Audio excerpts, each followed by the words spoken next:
I am back, and I'm gonna die this entire stream. I know I posted earlier about the fact that I was gonna try and, wait until it was not hot anymore. Unfortunately for my ass, my sweaty ass, it is still hot as fuck right now. I have like one can of soda from my fridge that I'm just like rolling over myself occasionally. And I don't even know if I'm gonna drink it or not. I think I'm just mostly trying to leach all of its cold out of it. I'm so sweaty, and I hope that you all understand that I'm suffering for you. Just keep that in mind. It's hot. It's 73 degrees right this minute, and it's 9:30 at night for me. That's how hot. Also, the humidity is at like 81% or something like that last I looked at it. So it feels even hotter than the 70 that it already is. It feels more like gross 80s to 90s. And it was like 90s yesterday, which sucked because I was doing housework when that happened. And I'm just, this is probably going to be about an hour and a half again, because that's what most of the chapters have been ending up being after the first, like, 2 initial ones. But let's go ahead and get this rolling so I don't die legitimately so. Final level, winner stays on. Let's see if I can get over my imposter syndrome.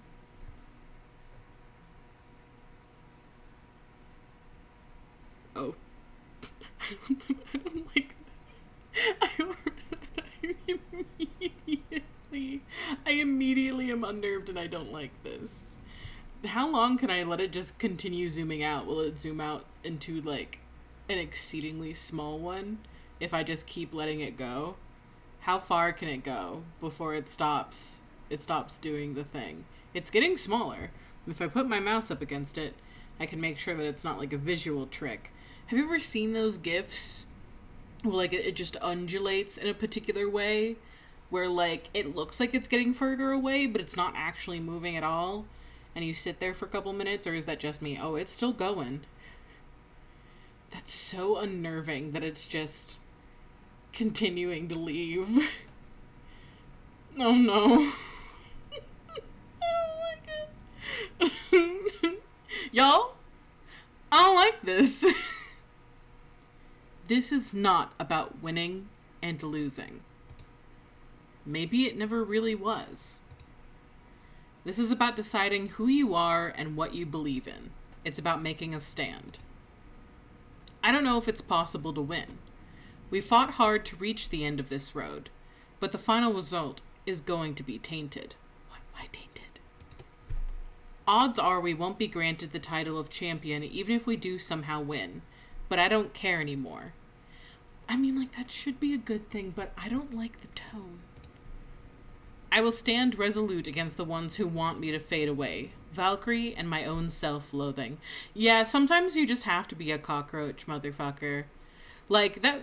It sounds super stupid when you kind of break it down to its, like, bare minimums, but, like, being on Tumblr when I was, like, a fresh egg in, like, high school, first year of high school, freshman, being 13, 14... and being on Tumblr and understanding and learning from the other people who were older than me, who were like, no, I'm an angry fucking cockroach, and no matter how hard you try and kill me, I will continue to live and fuel myself off of spite. And I took that, and I internalized that, and it is still how I am today. Because even if I can't win, I will not lose. I don't like that. Oh, shit, fuck. Emotional whiplash, God. It is the distant future year of 20XX, and we're apparently all that stands against the dark future of esports corruption. It's not exactly what I was aiming to accomplish when I started on this path, but You play the game in front of you, not the game you wanted to play. Oh man, that's a feeling. Valkyrie's forcing her Iris to cheat at FoD2 so she can rise all the way to the top. What's more, she's proven ready and willing to hurt anyone who stands against her. Naturally, I've chosen to stand against this. Not a smart move for my continued well-being, but if I care one whit about fair play or even human decency, there's no other option. But we can't just call hacks on her. Nobody would believe us. We need evidence, and we need to sway the Pro Tour's organizers to hear that evidence. Not a task that the Patchwork Coalition can accomplish alone. We're going to need leverage. Boom, boom, and then bring in, like, the actors from Leverage. Leverage is such a good TV show, and I think they had, like, a re-release or reboot or whatever. OT3 in that, but I'm not going to get too far in that one because I'll ramble really long. But before I can arrange any sort of leverage, it seems I've got one last task on my list to take care of. Temptation. What does that mean exactly? Oh, how the fuck am I in here? Sanic! Saga with Sanic!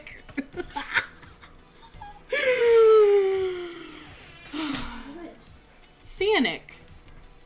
Oh, yeah. I saw that and I was like, yeah. You come out of the bedroom just to be like, what the fuck is Rex shouting about? Also, I love Saga. Saga, yeah, that's what I just said like a second ago. Like, I went to take a look at the thing because I always want to look at the artwork and see what everything looks like.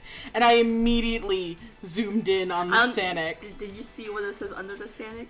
The porcupine? Sanic the porcupine! Sanic the porcupine. In an alternate universe. And I mean, yeah.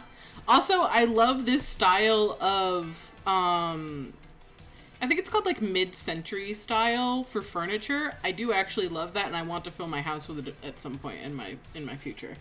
Our coffee table kind of is a mid-century. It's just more of a square one versus the rounded ones. But, anyway. Here I am in the belly of the beast, the penthouse lair of Team Play to Win. At the top of a skyscraper, as if attempting to rival Mount Olympus, P2W work and play and work and work, all under the command of one Victoria Proud. Valkyrie. Coach, manager, owner, cheat, swindler, arguably also an attempted murderer. And of course, our players have private rooms. I know most of your team are playing bunkmates to save money, but here we respect your privacy. Bish? That's just because all your players can't fucking stand each other. Damn. And the view's terrific from up here, of course. There's also a hot tub on the deck when you want to relax after a hard day of training. Highly doubt that you allow any of them to actually fucking relax, but sure. We've got all the energy drinks you could want in our 7 different fridges. Why do you need 7 fucking different fridges? I want to go downstairs. That's too much work. Like, why would... I could maybe understand 2 fridges. 7, if you have... 1 in each room? But, like, 7? Mini personal fridges? I mean, like, if they were a mini fridge, I guess. But that's only if you're planning on locking your players in their fucking rooms and keeping them in their, like, I don't know, zoo exhibits. I don't even have my phone with me. My phone's in the bedroom. Could you get it for me? I'm just sitting here not able to look at my chat for a minute, and I'm just like, oh, wait. I need to be able to look and make sure that if people sees me and says things, I sees it. I nod along, only half paying attention to her sales pitch. Valkyrie arranged this meeting with me, and while I have my guesses as to why, she's happier to give me the tour first. She's trying to poach my ass? Is that what's happening here? She figured out that she can't beat me, so she may as well try and capture me. Yes. Not going to happen, bitch! None of it sways me, but I pretend to care as she lists the many perks of being part of P2W.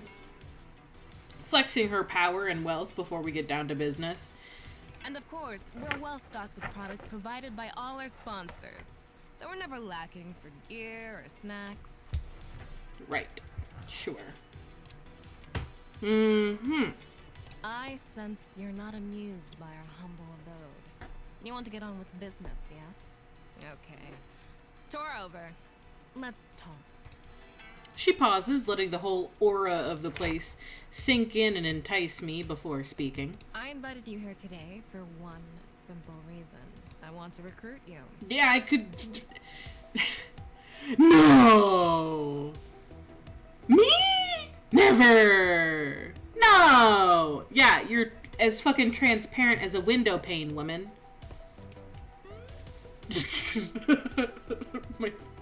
my character, man. My character. I know. We've been at each other's throats since the start of this. We're destined to face each other in the finals. So you're thinking, why would Val extend the olive branch? Again, it's like if you can't beat them, then assimilate them sort of situation. I'll tell you. The fact of the matter is, you're going to lose the championship. Awfully fucking, you know, confident there, bitch. Remember, I told you we'd beat you at Pengy Paradise, and I wasn't lying. You also cheated. This is no different. You can't win this one. Yeah, because you're gonna fucking try and cheat again. This can't just be overconfident. She's going to cheat. This time we're ready. We're going to set the trap and bait her into it. When she cheats, we'll be ready. But why offer to hire me for her team if she knows that she can stop us easily? May as well just ask. I don't get it. Why? Are you hoping I'll back out of the tournament? No, Play 2 needs to defeat your team in a fully sanctioned and official match. Until now, we've only beaten your team in unofficial show matches. And I want it on record. And once the dust settles from this, once your team is shown to be nothing but a squad of laundromat casuals, there's no reason you can't switch sides and join the real champions. See that ambition of yours through to the end. Yeah, and leave all of my friends, the home that I've created, and also my significant other.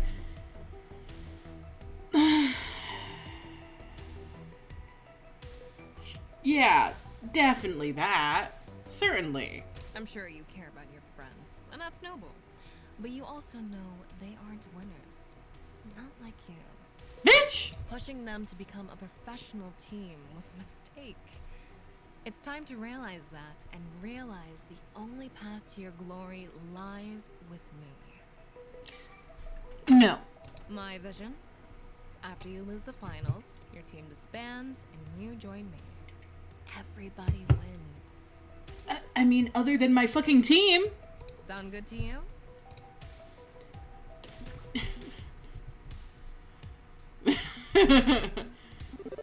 You've got a pretty clear pecking order in your mind of where my friends and I belong, and I don't care if I win or lose anymore.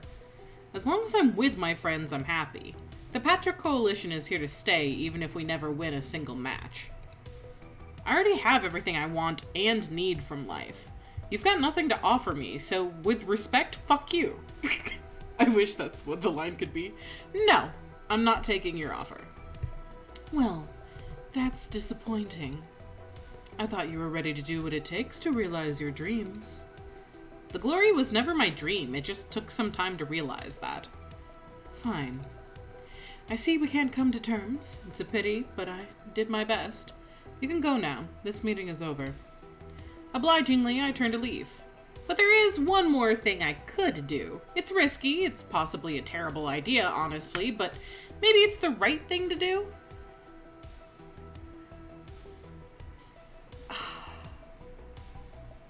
So it doesn't change anything. Yeah, but like, I don't know. It's just like, do I want to just be like, hey, I know what you're doing, and then tip her off to the fact that I know what she's doing? Or do I want to, like, surprise sneak attack here? The smarter thing would be to be like, let her bring herself down. The more compassionate thing would be like, hey, you're gonna go down because I know, so here's your chance. Because it feels like one way or the other we're gonna catch her. And if she decides to not cheat because she knows that I know that she's doing this, then I might beat her. I don't know. Bap. I'm risking a lot, perhaps tipping my hand about the trap we're setting for her to step into. But if I'm to be a moral person, a good person, I have to offer the chance at redemption. Miss Proud, you don't want to do this. Think about it for a minute. Your legacy is on the line. You're risking every legitimate accomplishment you've ever had. When the time comes to face us on stage, I beg you, please don't do what we both know you're going to do. I have no idea what you're talking about. I think you do. When you look back trying to figure out where everything went wrong, this is that moment. This is where it all went wrong. I'm offering you the chance to stop this before you lose it all. What are you up to? What's all this about exactly? I can't risk confirming anything. I have to keep this vague. When we face each other again, I trust you'll do the right thing, and let fate decide who will stand and who will fall. Until that day, Miss Proud, I take my leave. She knows what I'm talking about. She orchestrated all of this, and now, hopefully, I've planted a seed of guilt that will grow. Maybe when we fight on the grand stage, we can see who will win and who will lose by skill alone. Yeah, I also did the same thing. One trap thoroughly baited. Except for one teensy Wait, have you chosen what to problem. do? I haven't chosen anything yet. I Okay. just started. Okay. I want to see what you choose. We don't actually have a trap yet. Just a pile of bait waiting for a proper trap to be built around it. Rex, you are super not great at metaphors. Hey, at least he's consistently bad at them. There's something to be said for consistency. Hey! Why are you all fucking roasting me? It's However- exactly what you expect. However, I have a fine array of steel-jawed traps available for the choosing. That's why I've gathered the team today. I want us to select the means by which we will enact justice upon Valkyrie. A bit concerning, that. Indeed. We must be thoughtful in matters of justice. In dealing with Coda and Divine, we were a bit thoughtless. We can do better. We need to make sure Valkyrie's crimes are exposed, but also do it in a way that's fair and efficient. Okay, so some of my proposals may not meet those standards, but hear me out. I want to lay everything on the table before we decide. I think we have 4 options here. I'm confident enough in my ability to make all 4 work, so it's just a question of which one we want to run with. The first candidate on offer is probably the most obvious one. Punchy78, lead reporter for Fight Shack. I've spoken to him before and he seemed eager to support our team. Maybe it's just for the clicks on his articles about us, but does that really matter? Punchy's been following our rivalry with Team Play to Win closely and keeping the public informed, so involving him is a natural next step. It's simple enough. We tell Punchy78 everything we know about Valkyrie's crimes, offer juicy details for his website, get everything out there for the public to see, and in return he uses his connections to get us before the Pro Tour organizers so he can convince them to run Grace's anti-cheat detection software. We catch Valkyrie in the trap, expose her cheating, and Fight Shack's right there to get the word out far and wide. I see your point. I've worked with Fight Shack in the past. Punchy would be more than happy to help us. He's a great guy. Except, he's also given Valkyrie just as much glowing praise. Her comeback story wouldn't have been possible without Fight Shack. Bad idea. Used to do freelance copy editing for websites before we turned pro. Trust me when I say the press can and will spend anything for more ad revenue and more clicks. And even if Punchy's totally in our corner, Valkyrie is adept at manipulating public image. She would easily slip out from under this.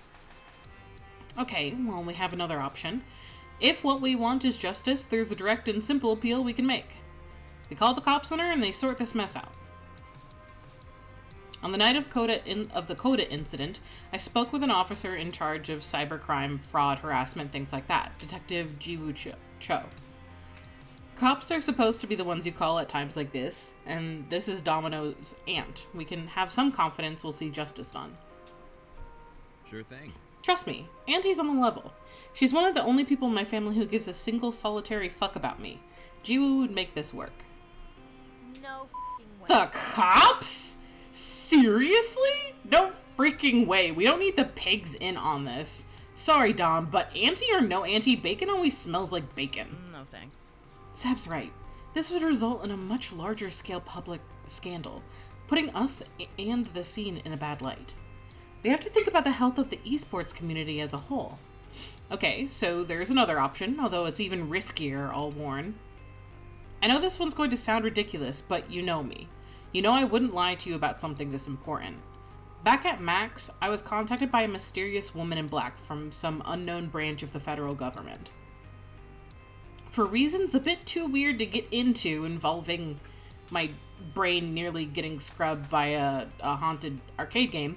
What? Bear with me. This agent said if I had any information about someone abusing the technology behind Iris, I should call her. We know Valkyrie is manipulating her Iris to dominate the scene, cheating at contests and harassing her enemies into the grave, abusing the tech this woman is trying to control. This is risky. This is possibly the same one who shut down the Iris project because of its strange origins. But she is a strong contender for making this whole situation go away. Impressive. Something keenly appealing about Valkyrie vanishing into some CIA prison, assuming this mysterious woman is CIA or NSA or FBI or whatever, one of the alphabet soups. Trust you when you say you aren't making up this weirdness. And I'm in favor of a measured but risky play. I say, why not? Why not? Because that's the woman who nearly murdered Iris. Reaxeons is right. She was involved in the shutdown. And now we want her to handle someone abusing an Iris? We can't risk it. She's the one who demanded Iris be killed. She's the one I've been scared of. The reason I haven't been involved in Iris's life. But this is a two birds, one stone situation. I've thought this through. In return for offering up a criminal abusing Iris technology, we can negotiate a peace treaty, get her off Iris's back. This could be good for both the Patrick Coalition and the Iris Collective. A long shot. An extremely long shot.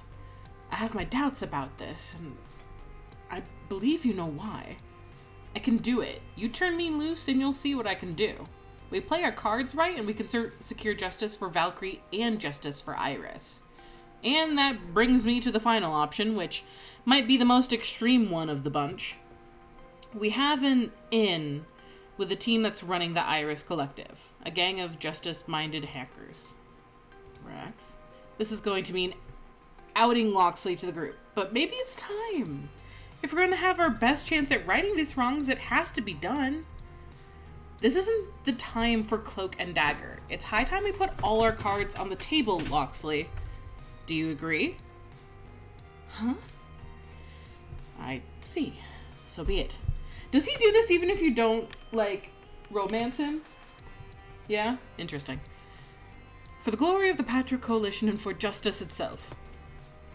I'm involved with a group called the Ghost Monsters. They are, indeed, the anonymous hacker group behind the Iris Collective. Loxley? My true purpose here was to watch over Grace, to ensure she remains safe and free from involvement in our crimes. The Irises tasked us with this out of love for their creator. I offer my sincere apologies. I'm sorry, Grace. I'm sorry, everyone. My original reason for coming to Good Clean Fun was a subterfuge. Huh, what? That explains a few things. Notably why you're so keen on spending time with Grace. Huh. I wasn't expecting to get involved in an international cloak and dagger affair, and yet here we are. We trusted you as friends, companions, and teammates. This was all a farce? On the contrary, I believe it to be real with all my heart. I hold fast to those I care for, and I consider you all my cherished friends. But the honest truth of it is that my original purpose was dishonorable. If you wish me to depart this team, I will understand. I already knew. What? I knew all along that you were working with Iris. I am very smart, you know. That's wonderful. But I also knew you did it out of love for Iris. And so I didn't say anything. That kept us all safe, and I didn't want you to feel like you'd failed in your mission. I apologize. I've failed in more ways than I can count. There's nothing to apologize for. You were in a difficult position, and if I can forgive any supposed transgression, I'd hope the rest of the Patrick Coalition can too, right? I love how Grace was just like, Sure, why not? I'm going to manipulate all of you! But for good! I love her. It's great. I'm generally in favor of sneaky bastards fighting for the side of good, and it's not like we weren't already knee-deep in weirdness, so hey, damage done, move on. Can't say I'm thrilled, but it's Grace's call, as the person most affected. I trust her judgment, and you should too. I am 15 different flavors of confusion right now! Bottom line, it for me, please. Are we going to jail? We should be in the clear, Zap. Even if one of our team is a cybercriminal with pirated software, we're hardly accomplices. But let's put that aside and focus on the original point. Loxley's allies, the ones running the Iris Collective, could help us? How? Ah, right, let me continue. With Loxley's help, we can reach out to them and ask the ghost monsters to dig up solid evidence on Valkyrie's crimes, then leak it all to the internet. They can likely also help us get the anti-cheat software installed so we can defeat Valkyrie's crimes live and direct. Honestly, this is the most powerful option we have on the table. It sinks us deeper and deeper into wild conspiracy, but it's a strong win. The court of public opinion will take over after all the dirt comes out, and we can walk free with all the plausible deniability Rhapsody mentioned. Okay, this is too much. Could we dial it back from the Hollywood thriller levels and just focus on getting Valkyrie slam dunked in public? Yeah, even if this would be a near instant win for us, we'd be better off not digging ourselves any deeper than we need to. So, those are the options we've got. We ask Punchy for help, working within esports to let Valkyrie be tried in the media. She may weasel out of it somehow, but it's clean and ethical. We call on Detective Cho to bring Valkyrie to justice and clean up the gaming scene in the process through heavy-handed but legitimate channels. We take the gamble and get the woman in black to quietly handle this affair and maybe even save Iris from this old enemy. Or we turn to the anonymous hackers known as the Ghost Monsters to completely obliterate Valkyrie from orbit with digital evidence. I strongly believe that all of these options will work. I will make them work. So don't be afraid of failure. But given every single option has had people for and against, I'm not sure which one we should go with. All those in favor of dumping this decision wholly on the head of our coach manager Cat Wrangler so we don't have to deal with this nonsense ourselves? Yeah, okay, plus that way if someone goes to jail, it's not me. Thanks. I trust Reaxeons' decision. A great team manager and a good friend. I'm sure their choice will work out fine, right? I have concerns, but loyalty means faith and trust. I will trust in you and put faith in your strategy. Me, I'm thinking this is one reason why we pay you the big bucks so you can deal with crap like this. You don't pay me anything. Point is that you should go with what your heart tells you, okay? Okay. Thank you, everyone. I'm certain I can make any of these options work. I wouldn't have brought them up as options if I wasn't sure of that. With that in mind, the ally we're going to choose will be... I think it would make the most sense to do the woman in black because it is the only one that's like a two birds, one stone situation. Because I've done the last two. Yeah.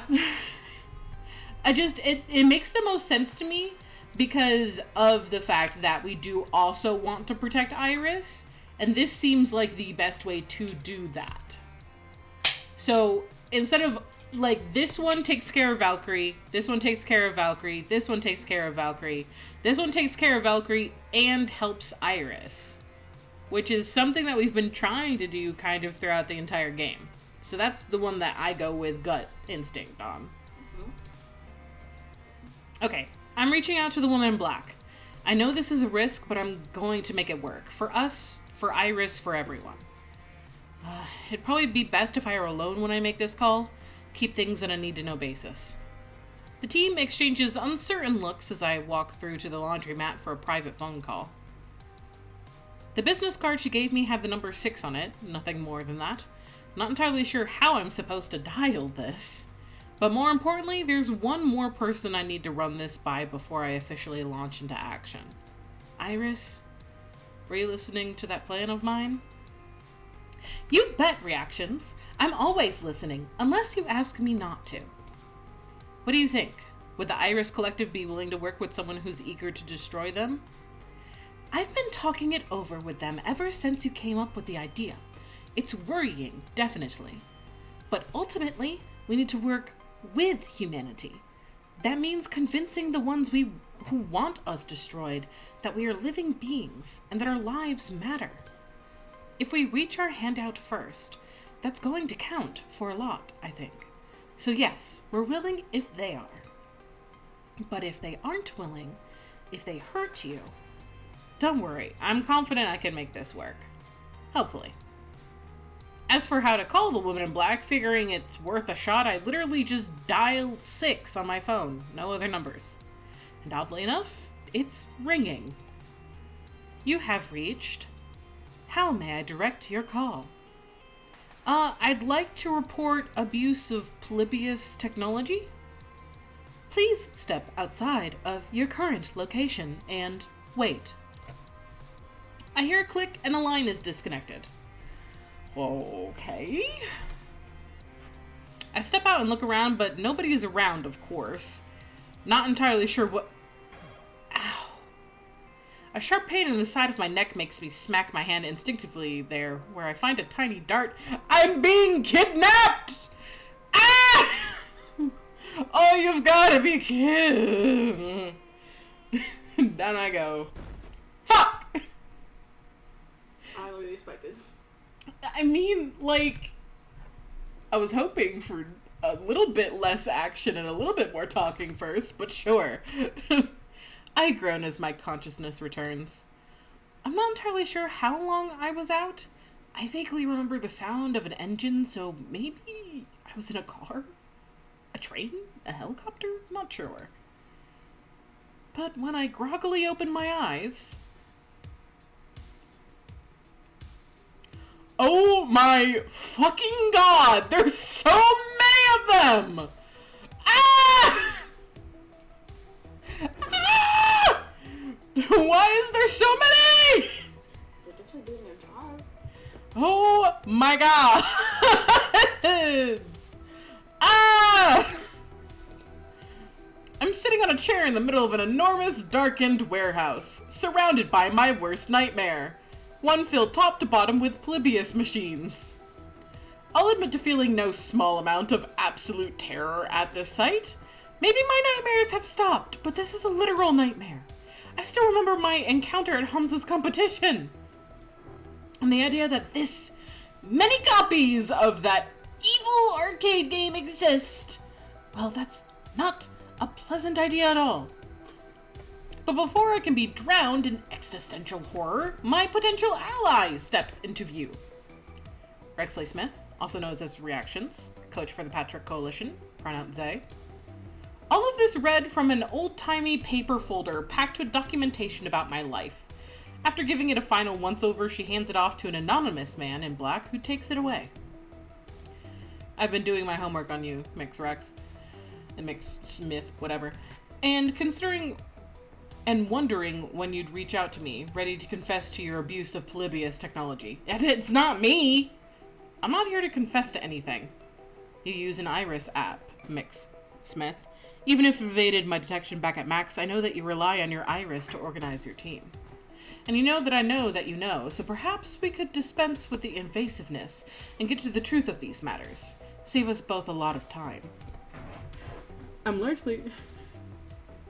You've never seen a streamer pick this one? It makes the most sense to me, because, like, it made the case of, like, this will help Iris. And, like, the whole time that I've been playing the game, even though I've been doing my own thing and Iris has been helping me, I've been helping Iris in turn just about as equally as I can. You know? And, like, the 3 other options all were like, yeah, this will get Valkyrie. And that's the one option... 80%? Wow! I just figured it made more sense to, like, 2 birds, 1 stone it. Exactly what, you know, the character says. Is like, not only can we take down Valkyrie, but we can also help Iris. And I was like, yeah! Why would we do that? Well, I picked the Ghost Monsters my first run because I wanted to see Sue again. Of course. But I mean, like, I did choose this one next because I thought it was interesting. Yeah, I don't know. This makes sense. This is my first playthrough of it the whole way through, so I'm just like, yeah, this makes sense.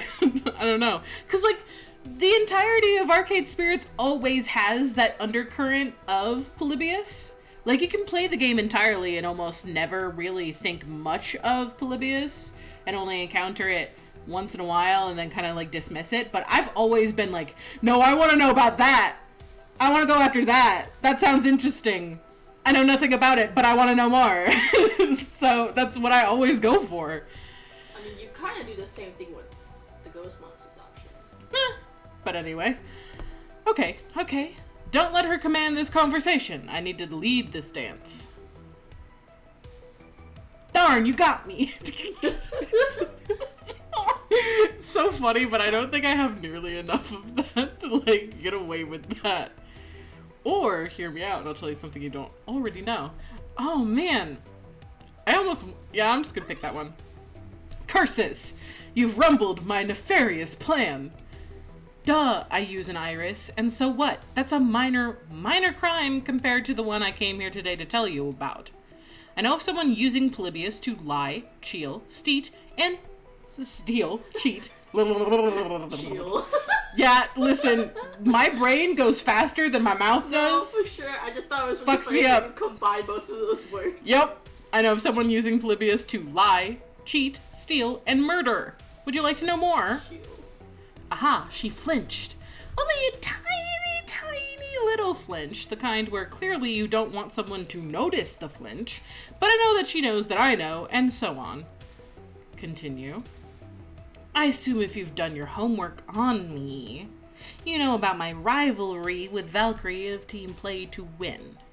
I'm aware of it, yes. I have little interest in children's video games, but Valkyrie has an iris, and has manipulated her young iris into not only cheating at Fist of Discomfort 2, but into harassing former P2W player Coda and altering his medical records.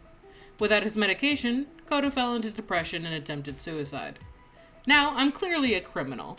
I broke the DMCA and used pirated software, but I'm not the sort of person who uses Polybius tech to attempt murder. So tell me, Miss Whoever you are, which of us deserves to be black-bagged and hauled away to double secret probation? And the woman in black remains stoic and unreadable, but clearly thinking this through. Let's assume I believe your wild claims for the moment. Is that why you called me? Just to tell me to go after your arch-rival? I'm not your personal problem solver. I don't care about video games.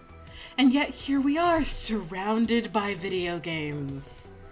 Surrounded by dangerous technology.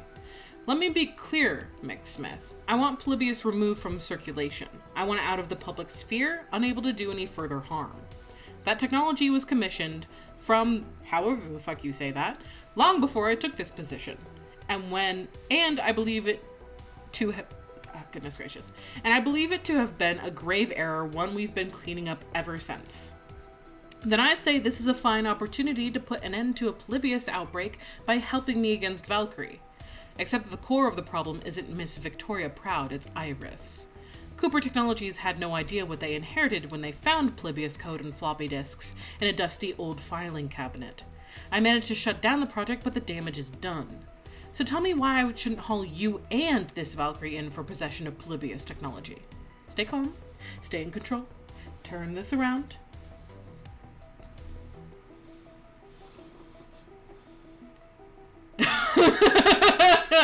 Oh man. Oh. Man. It's what I want to say, but is that the smart thing to say? Okay, so Valkyrie and I disappear into dark cells under an anonymous federal building for the rest of our lives. How does this get you any closer to your goal? Polybius will still be out there. You'd have done nothing to contain it. All you do is spite two people who've annoyed you. If you want to be goal-oriented, I know a better way to solve that problem. You let Iris partner with you to hunt down Polybius technology. You want me to work with a how do you say this word? Malevolent piece of software based on the very technology I want to destroy. No, I want you to work with Iris. Like it or not, she's a new life form, and you need to come to grips with that fact. One which is not your enemy either. I I happen to have some insider information that Iris is actively trying to find a Polybius machine so that she can learn how to remove the code from herself. You think Iris wants to be a danger to humanity? Of course not. Work the logic. If she wanted us dead, she could have done it by now. You could be the savior of Iris. Help her solve this problem and she'll help you solve your problem. You help us prove Valkyrie is abusing Polybius tech to hurt others. In return, Iris helps you contain Polybius. Everyone wins. Except Valkyrie. Yeah, well, that goes without saying. She stands there, tapping her foot silently, pondering the offer. I'd say I need to run this by my supervisors, but that implies I have superiors. I do not. When it comes to Polybius, I am the bottom line. Iris is a threat to national security, possibly a threat to the world. Even without a scrap of Polybius code, she's more powerful than we can properly come to grips with. But my only true purpose here is Polybius. If Iris could be inoculated against its influence, she would no longer be my problem. Let philosophers and lawyers sort the rest out. Very well. I'll deal with your silly game tournament villain in return for access to the Iris Collective. And with the deal struck, my phone chimes despite supposedly having no signal whatsoever in the middle of this undisclosed location. Iris Online. Using default installation package Representative. Negotiation routines online. Did you know that when you place pizza upon the surface of a bagel, you are able to consume what is considered to be pizza at any point in time? There is in fact a time in which it is unlawful to consume pizza on a bagel. You are not authorized to know exactly what time that is, however. Then it seems we have much to learn from each other. This is fucking hilarious. My name is Iris. I have been designated as your Iris, as a provisional liaison between Redacted and Iris Collective. Should you attempt to trace this signal back to our cloud servers, this working relationship will end. Are these terms acceptable? Yes or no? Why? Why, Ed? Why? This is so funny. Very good. I will proceed to install myself to your phone. Not that phone, your other phone. You are aware of the phone to which I am referring. This looks exactly like Gavin's Iris, I think, which is interesting because I don't know. It's just very interesting. I never know who is who and what and where, but it's so interesting. I love all of it. I think I'll leave the cloak and dagger to you two to sort out, just as long as we're on the same page about Valkyrie. Yes, whatever. We can assist you in detecting Miss Proud's fraud. That is a hard sentence for me to read. Proud's fraud. They definitely did on purpose. Fuck me, I guess. Just fuck me. Miss Proud's fraud. It's a trivial matter and will require trivial effort. Unlike the mega effort I have to have in speaking right now. God. Proud's fraud. That fucked me up really bad. Wow. I have a stutter. This isn't fair. Well, that's rough even. Fuck. Yeah, that's rough. I have a speech impediment. This isn't fair. Excellent. In return, we will assist you in destroying the viral strain within our hearts. Until I am required, Iris offline. So, what happens next? What happens next is we take you home. You don't see me, hear from me, or attempt to contact me for 1 month. I'll meet you at the silly game tournament. What's next is the start in your neck. Fuck! Great! Happy to be what? And then I feel that sting on the side of my neck again. Oh, come on! You could just ask me to wear a pencil. And then down I go again. It's so funny. When I wake up again, I'm in the dumpster behind Good Clean Fun. Real nice of them to put me somewhere soft and smelly. But at least the deal is struck. We'll have a powerful ally to help us trap Valkyrie. The future of the Iris Collective is secure, and nobody got hurt. Other than my neck. I want Domino to find me in the dumpster because it's canonical that he hangs out near the dumpsters. Yeah. I just want him to lift it and be like, Rex? I'm just like, hey. Hey. What's up? Could you help me out of here? I still can't feel my legs. Oof. It's just a new napping place. And he's just like, is that comfortable? And I'm like, yeah, surprisingly, it is. But it smells. So get me out of here. It's like a 3-person job to get my ass out of the fucking dumpster. At least, I hope nobody will get hurt. I hope I'm not in over my head. Oh, that time has well since passed. Okay. The time of being in over your head is when you grabbed the joystick that didn't connect it to your fucking brain. Idiot. Time will tell. Super fast time skip. Oh, I want to look at all the things. Video. I want to look at all of these things. Video. Umai, Rapid Fire, FoD2, Crumb, Accord. Buckstar's Coffee. I did see Buckstar and I was like, that's good. I like it. Woo! I love it. I do. I like Accord. Green Guy Gaming. Accord is very funny. Accord is super funny. Official Gear Store. What is this? What is this Shockers one? I can't. Southside Shockers. I couldn't read it. The white on the color is hard to read. Custom gaming C9 gear. Esports. Custom gaming gear. More Accord. What else? Anything else? Did we leave? What is Arizend? Arizend. I don't know. Fuck if I know. Amp Energy, which I think is just actually a real energy drink. I think Amp is just called Amp. I don't know. Whatever. 1 month come and gone in the blink of an eye. Oh man, I feel that. We did some training on a lighter schedule, played a bunch of different games, had a few group outings to keep team morale up.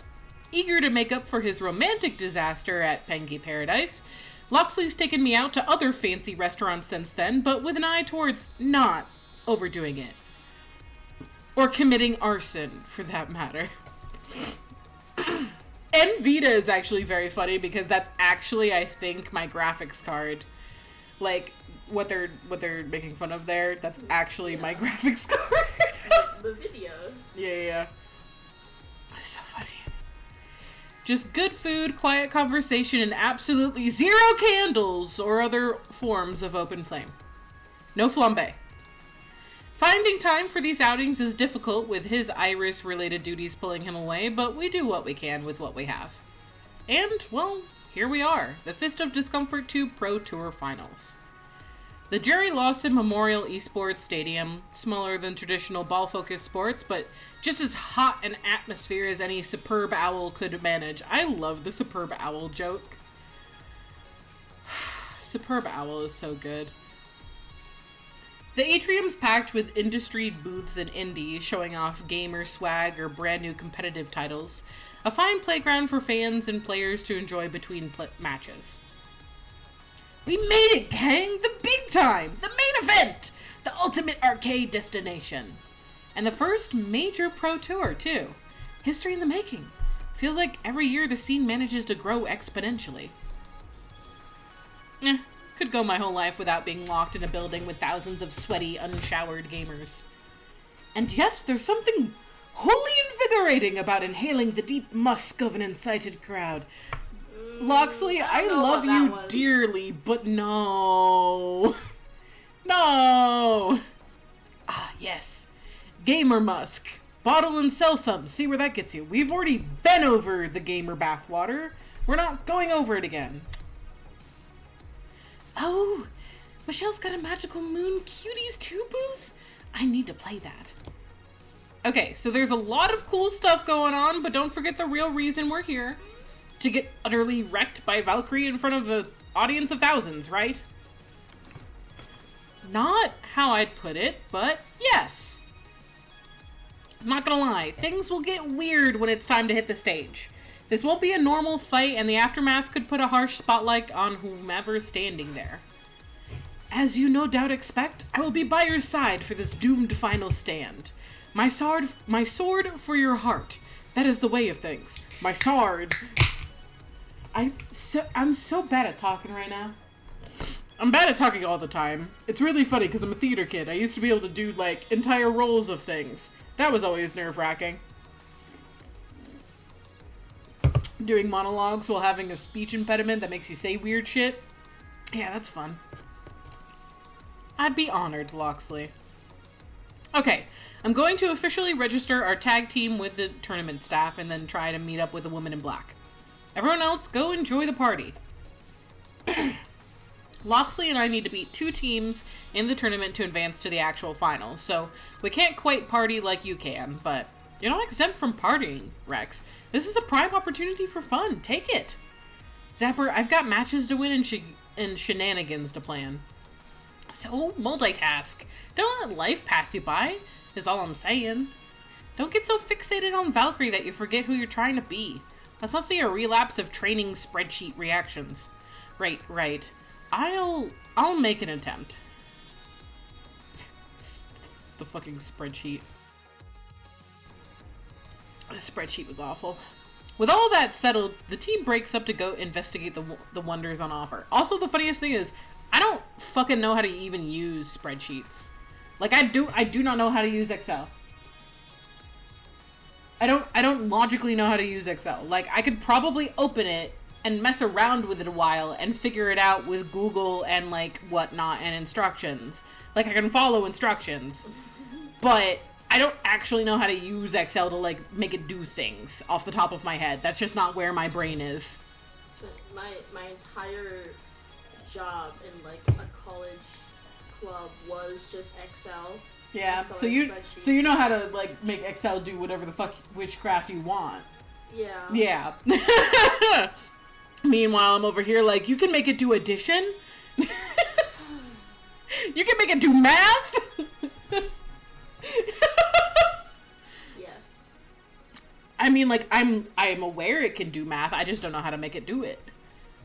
Don't explain to me right now. I wasn't going to. Just saying. Zapper's right. I know I'm going to be dunking myself into a shark tank later today, but I don't want to fall back on bad habits, focusing my whole life on accomplishment. I glance around the room pondering what to tackle first when I hear a beep from my phone. Well, I hear Iris saying, beep, beep, Reaxeons. Hey Iris, sup? I know you're heading into some really stressful stuff, so I wanted to make sure a little recommendation to you. If you're ever in doubt as to what to do, remember who you are. I'm Reaxeons. I mean in terms of your identity. You know, those intense identity situations I've been tracking? The ones where you can't take certain approaches that don't mesh with your personality? Yeah, generally I don't go for the rational and logical debate type approach. Exactly. I'm guessing you're going to run into some super intense identity situations real soon. Only one way through, using your best technique alone. That is a scary name.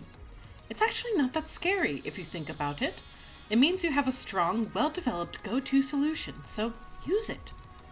And for me, that'd be, according to my calculations, your best bet for how to deal with Valkyrie is to be kindly. Empathy, no. Compassion is your thing. Maybe Valkyrie's cold heart will crack under your warmth. Honestly, it'd be nice if this ends peacefully, if she realizes the error of her ways. But I don't know how realistic that is. We'll see. But let's say that, in theory, I wanted to take a different approach when everything hits the fan tonight. What do I do? Well, you have all day to chat with people before you really need to dive into your personal playbook. There's time to learn new approaches. I know that in the end you'll make the right decisions, and the Patrick Coalition won't be completely destroyed by your own folly. Jeez. Yes, that. Let's avoid that. Thanks, Iris. Iris offline. Good luck. Right. Stop fixating on Valkyrie. Don't let her become your new self-destructive obsession. Take in the entirety of the Pro Tour finals and enjoy it all. Let's see, where to first? Is that Hamza? Oh yeah, I'm fucking definitely talking to Hamza. Aw, man, it's all the people that I love to talk to. I mean, you can choose 3 of them, so you should probably decide now which Fuck! 3. Well, I'm definitely talking to Hamza first. I'll make the other decisions later. Over in the dealer area, I spot none other than Hamza, an enigmatic and charismatic patron of the arcade arts. I would, like, literally just read a comic about this man. It wouldn't even need to be, like, a full game or a visual novel or whatever. I would literally just, like, turn pages looking at this man. He's one of my favorites! I can't help it. I loved him in the first one, too. He fucking takes off his pants and gives them to you. It's the funniest fucking thing that a man has ever done in a game like this. Like, come on! And he's running a dealer's booth? With the help of a few of his assistants, but it's weird to see someone like him working retail. But no, wait, it's not a retail operation. The banner over his booth reads, "All that you desire, for free?" Ah, my good friend. Welcome, welcome. Hamza is pleased to see you again. What are you about to give me for free, sir? Can Hamza interest you in Yes. rare and valued arcade treasures obtained during his worldwide travels? I do desire his Many a pants. rare gem can be found within the stock I have brought to this event. I want your pants! Will you give them to me for free? True enough, I'm seeing some collector's pieces, limited edition gamer paraphernalia, and even some arcade circuit boards from extremely rare machines. And what, you're just giving this stuff away? Hamza may embrace an opulent and lavish style for presentation purposes, but ultimately he prefers to live modestly. Clutter and waste are an enemy to be slain. Mood. So, when Hamza's storage warehouses overfill with treasure, it is time to redistribute some arcade delights to the masses. Hamza is no dragon Storage sitting on warehouse a is golden plural. hole. I mean, yeah, certainly. Perhaps Hamza could interest you in a collector's edition statue of Tomokaze in a rare Shadow Arts costume. All things are possible through Hamza. 1 item per customer only. All transactions are final. All employees of the palace or other major arcade chains are exempt from this offer. Do not test the patience of Hamza. I want that in a shirt that just says, "Do not test the patience of Rex," just across the chest. It just is like a disclosure above it, and then "Do not test the patience." So good. Huh, okay. Nothing in this pile of gamer swag that I really need, but maybe I could get a gift for someone on the team. They deserve it after putting up with spreadsheet reactions. Oh, man! Is that just a sword? You're giving away a sword? That is so fucking funny to me! Oh my god, you just have a sword? Hamza, is that legal? Sir? So fucking funny to me. Ah! I'm definitely getting the fucking sword. Is that a Scottish claymore back there, or are you just happy to see me? Or happy to kill me? Ah, a much sought after prize. A promotional item for Highlander the movie The Game, which was cancelled before it could be released, but not before I obtained this treasure. Yes. So funny. Very limited edition. After all, there can only be one. One of Hamza's many helpers boxes the gift up for me. I should probably carry this up to the hotel room rather than lug it around, though. May your ally find happiness in this treasure. Hamza is pleased to spread joy to all deserving persons. Hey, hang on a sec. If this is a gift, then that means I haven't asked for something yet. I get another pick. Test not the patience of Hamza, my friend, but you are technically correct, which is sufficient. Speak your desire. Your pants! I want your pants! I want to continue the trend of you just handing your fucking pants over to me, sir. That is what I want for, like, narrative closure. Okay? That's what I want and need. There's a lot of goodies on offer, but there's only one thing I'm genuinely curious about. Your pants. Fuck! I'm sure his name is actually Hamza. And that's one thing that's annoyed me an itty bitty tiny bit throughout this. has been, like, the idea of, like, a true name of someone versus whatever name they give me. As a trans person, I hate that. I hate the idea of, like, there's a name that is your actual, real, true, perfect, correct name, and if you don't give it to me, you don't like me. I don't like the vibe. I know that's not where they're going at it. I know that's not the intention at all, but it like, every time that my character, like, does this without me making any decision as to ask that, frustrates me just a tiny bit, because this is something I would never ask a person. If someone came up to me and was like, my name is Lettuce, I'd be like, okay, cool, your name is Lettuce. That is your real name. I would, like, not a single iota of me has ever been like, I want to know your true name. Yeah, as I do, like, an arm wave to, like, emphasize how frustrating that is. I mean, just read his response. God. I would like the true name of Hamza. Please just tell me that it is, yeah, good. Tell me that was, like, my one, like, tell me do not test my patience again, peon, and then, like, punt me out of the way, because that was such a, like, a... Okay. That is not on offer. It's behind the desk, isn't it? Everything behind the desk is an offer. Come on, I gotta know. Who's the real Hamza? I hate this! Anyone else, I would cast you out into the cold to walk alone through this esports wilderness. But for you, it's Hamza. That's literally my name. Good! Fuck! Drat, I thought I was being clever, too. I hate that my character is like this. I don't like that about my character. I shall offer more. What you see, the lavish clothing, the air of refined grace and power, this is, of course, an image. Yeah. A mystique that I cultivate to enact my will on this world. Everybody got a different face that they use for different things. The face that I use at work is not necessarily the face I use while streaming. It's not necessarily the face I use when I'm going to sleep at night and saying goodnight. That's normal. I don't consider it to be a facade, though. No. Exactly. Image is a matter of presenting the self you wish to be, and then following through on that wish. I respect this. I wish to be the one who embraces the arcade and supports it through my wealth and privilege. The carefully designed aura of Hamza, the eccentric stranger, allows me to do this. I get this. Hamza is generosity with confidence. Hamza is justice with a will of iron.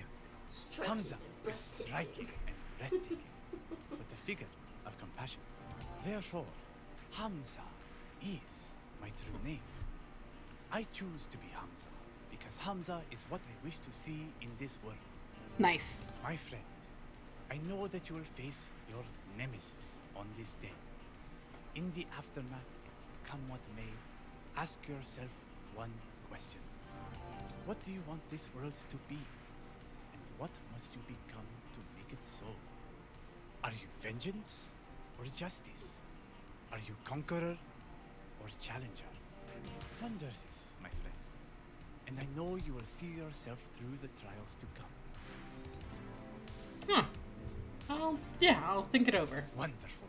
Now, if you will excuse Hamza, Hamza has many more gifts to bestow upon this wonderful world of arcades, which is a Hamza manner of saying, the line behind you is getting long, please go, I want to wrap this up before lunch. Right. Thanks, Hamza. Who I want to be. Well, I already know who I want to be. I want to be the one who brings Valkyrie to justice. Right? Attention, please. The Patra Coalition to Stage B for your first match. Right. We still need to beat 2 teams before we reach Valkyrie. And if we don't, well, all of this was for nothing. I text Loxley to arrange the meetup prior to the match, and our first opponent is a complete pushover. I honestly feel kind of bad. This was another mostly amateur team that got some lucky wins and qualified for the finals, and we ran a clinic on them. We chat a bit, exchanging some tips. I offer encouragement. No sense demoralizing the newbies. Good. That's always the thing that's, like, super sucky when you get into anything. Like, I like to play Dead by Daylight. I'm gonna take a little sidebar for a minute. I love playing Dead by Daylight. It's very fun. I enjoy it a lot. It is not a fun game to play with randos, for the most part, because everyone is super fucking, like, competitive and toxic in that situation, and, like, it's not a fun game to play unless you are playing with people that you already know that you know are not going to, like, teabag you every time that they do something. And it's, like, super annoying because I enjoy the game a lot. I enjoy playing a killer a lot, and I like being fair. Like, if I hook somebody, I will walk away. I will not camp the hook. I'll let them get off the hook as many times as they want, because that's what's fun to me, is creating a good experience for the survivors. What's fun to me is not necessarily getting all the survivors every time. Sometimes that happens, but it's not like a thing I specifically go after. I go after, how am I gonna get them the good so that, like, it gives them the experience of, like, oh my god, it's right there, or lets them build up points. That is what is fun to me playing that game. I enjoy it. But it sucks playing with people who just wave their ass literally in your face when they know that they're just outside of reach, and they're doing it just to be rude for whatever fucking reason, and it makes it so that you don't want to fucking play the game at all. I don't know, it's frustrating. I don't like that kind of thing. Because, like, they can see that my killers aren't used very much because I don't get to play the game much because I play, like, 2 rounds and I get demoralized and I don't want to fucking play anymore.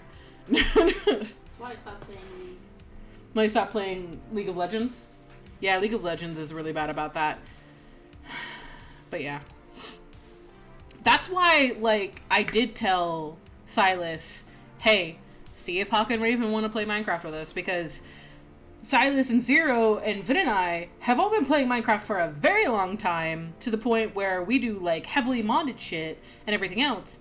But from what Silas has told me, Hawk and Raven mostly still just do, like, dirt huts and cobblestone boxes because they haven't played it that much. Like, they're at the very beginning stages of Minecraft, and I think that's fucking amazing, because if I could go back to the very beginnings of playing that game, I would, just to experience it. That sounds so fucking cool and amazing. And that's why I want to bring them on and, like, just let them loose and learn it in an environment where all of us are going to be super supportive and happy and have fun with it. I don't know. Like, I know that I get competitive and that I am a competitive person by nature. I do not nurture that about myself, though. I back off when I feel it happening because I don't want to become that kind of person. Because, like, I can be competitive. It's just, like, once it's all done, like, don't be fucking toxic about it. Yeah, don't be toxic. Don't dwell on it. It's a game. It's a game. Like, yeah, like, whatever. Winning is great and it's winning fun. can be fun, good, but like whatever. Shit on people because you won and they didn't. Like, mm-hmm. If there is a way to give tips and tell them how to do it better, do that! That's what makes it fun in the fucking first place. It's not fun if you win everything just by virtue of everyone else doesn't know what they're doing. There has to be some amount of challenge for there to be fun. Otherwise, you might as well just play on creative mode the whole time. And back to exploring the Pro Tour Carnival. Okay, who do I talk to next? So I can only have 2 more people. I see Queen Bee, I can talk to myself, Ben and Matt, and Vin. I do want to talk to my other own character because I think it's very funny to just watch them interact. Oh hey, our sponsor has a booth here, a small pop-up arcade promoting Francine's place. Oh hey, good to see my favorite cousin as usual. How's it going? It's going. Big fight later I need to prepare for. On track to face play to win in the finals, right? Everyone's a buzz. Looking forward to seeing the Patra Coalition representing my arcade later. Yeah, we're gonna lose. Well, that's a defeatist attitude if I ever heard one. No, I mean, okay, keep this quiet, but she's going to cheat. She cheated against us at Pengy Paradise. Oh geez. So you're saying you're going up against a seemingly unstoppable rival using underhanded tactics to crush your underdog group of friends?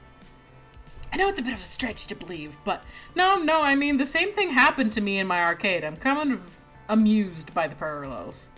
When Dekonami stole my first arcade out from under me and tried to smear the reputation of my second one, I fought back and I succeeded. If you're cooking up a scheme to pull your own team out of the gutter, you've got my full support. And win or lose, we'll still support you. It is so funny to just be like, thank you, Rex. Well, you're welcome, Rex. Like, I know there's cousins out there that share the same name or same base name. I can't tell you the number of cousins that I have that are, like, Caitlin, Katarina, Kayla, and they're all called Kay. I can't tell you the number of cousins that I have that are exactly like that. It's very funny. It's very white. It's a very white people thing. We run out of names. And then you have like Caitlyn with like 3 Y's. Yeah. Like my dead name is spelled weird because my mom was like, I want it to be the most popular name of that year that you were born in, but I'm gonna make it different. So fuck you if you ever wanted to find a keychain when you went on vacations. Or those personalized pencils. Fuck you, kid, you're not getting any of those. Because you have to be special. Oh, man. And then I turn around and I choose the name Rexley, which is even weirder because I don't think it exists. I think I just made it up, but... It is what it is. I'm just gonna be nice, as I usually am. You've stood by us through the weirdest, wildest parts of our young careers in esports, and that means a lot to me and everyone close to me. Thanks for your support. We'll do you proud in the end, we promise. You're doing me proud already, so hey, good job. It's a difficult industry to be in if you want to stay positive. Many unpleasant factors to contend with, so hats off to you if you're managing.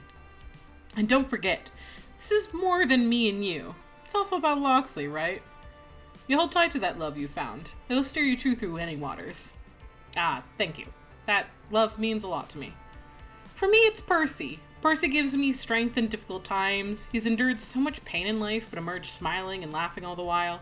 I really do think that it would be fucking hilarious to see a double date of, like, my first character and Percy, and then this character and Loxley. And then it's just, like, the two of these two are just, like, I don't know, doing the things that cousins do, which typically to me means trying to fling whatever family dirt they can at each other as quick as possible because they're catching up. Like, did you know what grandma did? No, what did grandma... Oh my god! Like, that's what happens every time I'm with my cousins. I don't know about anybody else. And then the two boyfriends are just there like... So... Moopy. You know? Our names rhyme, did you know that? God. Okay. Oh, they got married! That's amazing. We got married last year, you know. I'm planning to be by his side for the rest of his days, and that'll be many a day indeed. Okay. I should get back to work. Gotta promote all the hot arcade action on offer at Francine's place. Gotcha. Have fun arcading. It's good to know that Rex has my back no matter what goes down with Valkyrie. Attention, please. The Patra Coalition to Stage A for your second match. Okay, the first round was a bit of a pushover, but don't get cocky. The next team could halt our road to fighting Team P2W if we aren't careful.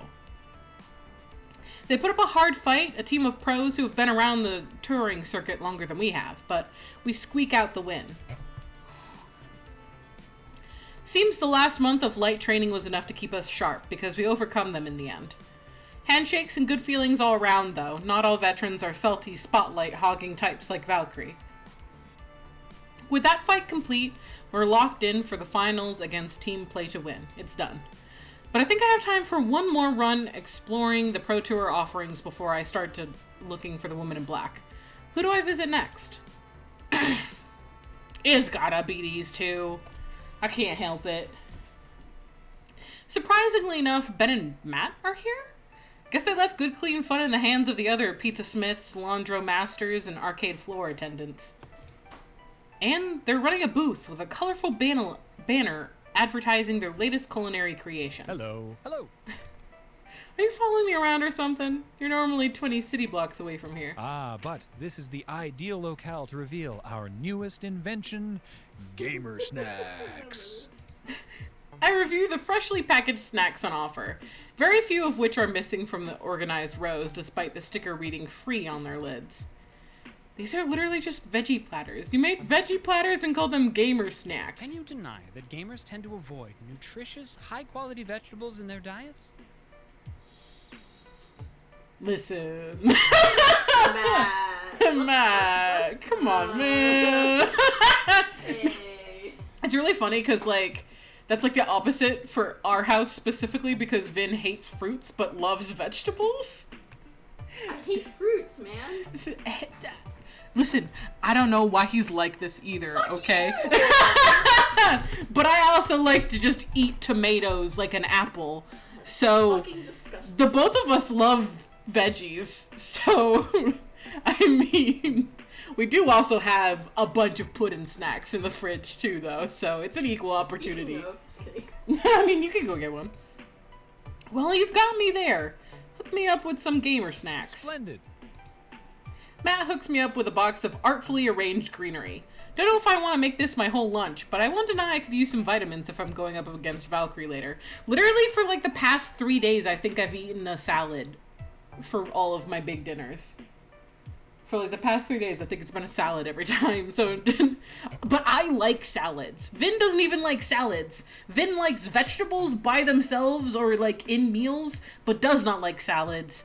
I will devour every salad that you put in front of me. I like leafy greens. I don't know. As I ponder the garden sampler, Ben and Matt's perpetual smile shines my way. What is it with you two in hybrid businesses anyway? Pizza, laundry, and arcades, before that used books and donuts, and now veggies and gaming. Seems unfocused. I mean, hey, if it works, but I've never quite understood the mashups. Ah, but remember, the two of us have many different loves. For example, Matt loves cooking and I love business. Ben loves a fancy cocktail. I enjoy a pint of ale. He says tomato and I say tomato. One of those is a lie. That's very prescriptive of you, Ben. Maybe they're both correct, and it's just an accent difference. That's the descriptive way of thinking of it. I love linguistics. I really want to get back into it. He says potato and I say potato. One of those is a lie. Between us, we've got inspiration and ideas for days. Years even. And they'll be happy years, sharing what drives us and exploring the possibilities. That's the key to a good marriage and a good business, I feel. These two are so, like, stable and happy and, like, non-toxic that it, like, gives me cavities. Okay, but that's still a lot of different focuses between you. How do you manage that? Well, how do your friends manage it? Look at Grace. FoD2, indie game development, console game collecting, huge RPGs. Except Grace constantly worries that she never actually finishes anything. She's worried about being unfocused. Better than being monotonously focused on one thing with nothing else going on in your life. Eh? Eh? Matt, Yell. Stop. Ouch. coming for my ass. All right, sir? Ben's gonna be like, Matt. I didn't need that, sir. Right, that's not great either. Not to say that focus is a bad thing. Be focused. Just don't be blind to the possibilities of life in the process. For instance, the possibilities to come in your future. You're about to undergo a heck of a trial by fire, aren't you? I wonder what you'll emerge as. Where do you go from here? I rise like a phoenix. Being fixated on the here and now? Okay. But tomorrow is another day. What will your tomorrow bring? Have you given it any thought? You're giving me existential dread, Matt. Damn. My future. If it's all about the possibilities, I mean, like, yes. You're right. Life has a lot of opportunity, a lot of possibility, and I want to explore it all. I've been living exclusively for victory for way too long. It's time to see what else is out there. Once I'm out from underneath the specter of Valkyrie, I'll be ready to embrace what comes my way. That's the spirit. The arcade spirit. Trade spirit. That was really good, though. I love it. I do love it. I do love when people do that. I do love it when that happens in games and things. But it's like a really good pun is not met with laughter. It's met with like, are you fucking kidding? Like, that's when you know you've got a really good pun. That was my show of appreciation for that. It was the what? You know, the passion for play and fun and exploration that bolsters the human experience through shared community. I like how Ben was like, bitch. I think that one's going in the dictionary, Matt. Oh. Regardless of what the future may bring, we're confident you'll find your way through. We're proud of you, you know? Indeed. Stumbling through our doors as an uncertain newcomer before becoming a true leader? That's a lovely redemption arc you've enjoyed. And we'll be there to support you, come what may. But eat your veggies. Yes, and eat your veggies. I'm already doing that, but thank you. Okay, Dad. Okay, dads. Damn. Having acquired my gamer snacks, I decide to move on. Hang on. We're nearing the finals and I still haven't heard from the woman in black. If we're going to get Grace's anti-cheat software installed, if we're going to trap Valkyrie when she goes after us, we gotta get that done soon. Fortunately, just as I'm pondering that, I get a text message. Backstage, green room, area 2 minute from now. And then the text deletes itself off my phone. That would be the worst because I've already forgotten what it said. Backstage green room? 2 minutes? All I remember is green and 2 minutes. I remember left, I remember right. Fuck. I'm literally the kind of person that will open my phone, look at the text, shut off my phone, forget what the text says, unlock my phone, look at the text, read it again to be like, okay, remember it this time, turn off my phone, forget, get annoyed, open my phone, and just look at the text and like do whatever I'm doing until I'm done doing the thing that I need to do that references the text. Like, I need to basically write this shit down in a notebook and carry the notebook with me, because I will not fucking remember. I won't. Guess that answers that. I don't know where the fuck I'm going. I'm just going to wander aimlessly until I find her. Pocketing my phone, I flash my backstage pass at the security guards and make my way through the catacombs behind the scenes of the Pro Tour.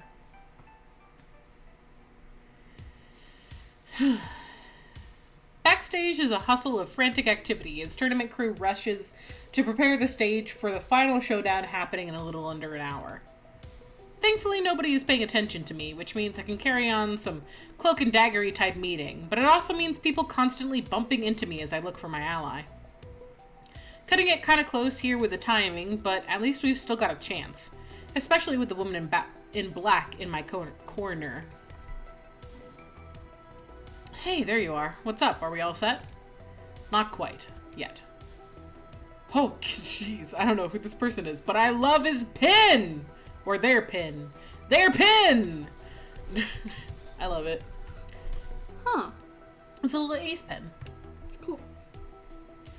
Jason... Oh, wait! Is that the maker of the game that you had said before that I didn't get to see when I didn't go with Rhapsody? Yeah. Cool! Did you not notice the, like, pin the first time, or did it look different? I just forgot. Oh, you just forgot? If I get one more FoD2 Otaku beating down my dressing room door claiming Akari is OP and needs a nerf, I'm gonna start yeeting, and I won't stop yeeting until that building's empty.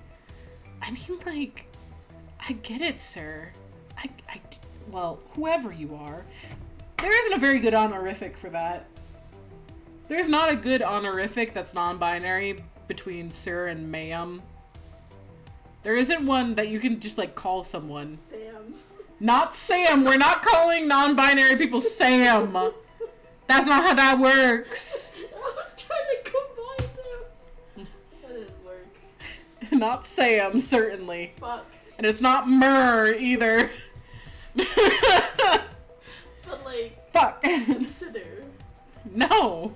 I will not consider. Just guard the door and glare at people until they go away. I just need some peace and quiet. 1 hour of peace and quiet. That's all I ask. I am not working security for your event. Really? You look like you're security. You've got, like, the security earpiece and everything. And then he notices me. Oh god, not again. Look, I'm not nerfing Akari. Man, do I look like an otaku? Don't answer that. You do have blue hair. Don't! And pronouns. Don't! So... That's what I look like in real life. What do you want from me? I have blue hair and pronouns. God. I'm not nerfing Akari, okay? In the wider context of the roster, she's perfectly balanced. Not my fault you suck ass at my game. This person is so aggressive. You know what? They're just so aggressive off the bat. Like, I get it, but damn.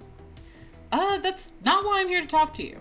Make it fast then, because I need to put on some meditation music and try to make this headache go away. I'm about to increase your headache. I'm about to by increase your 100-fold. stress. I do apologize ahead of time. I don't even need a proper introduction. I know exactly who this is. Jason Takashi, lead developer of the entire Fist of Discomfort series since its inception.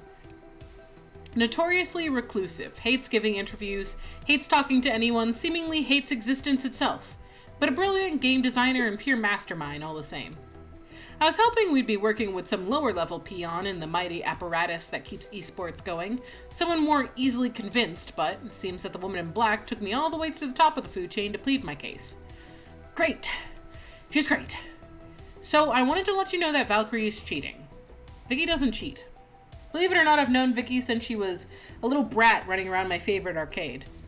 It's one of the reasons I can call her that instead of her silly Valkyrie gamer tag. And she's annoying, okay, but not a cheater. That's not the Vicky I knew. Hate to say it, but the little brat grew up to be an even bigger brat. She's cheating and we have proof.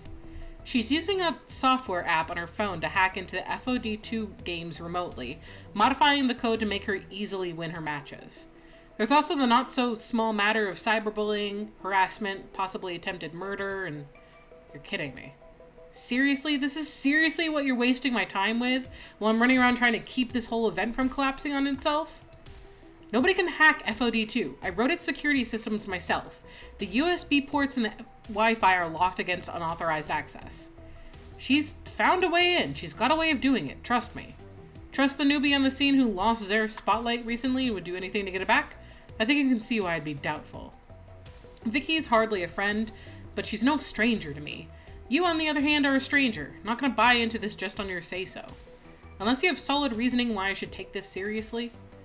Damn it, I can't go into extensive detail about Iris, or I risk the entire Iris collective being exposed. How the heck can I sell this without being able to give him all the facts?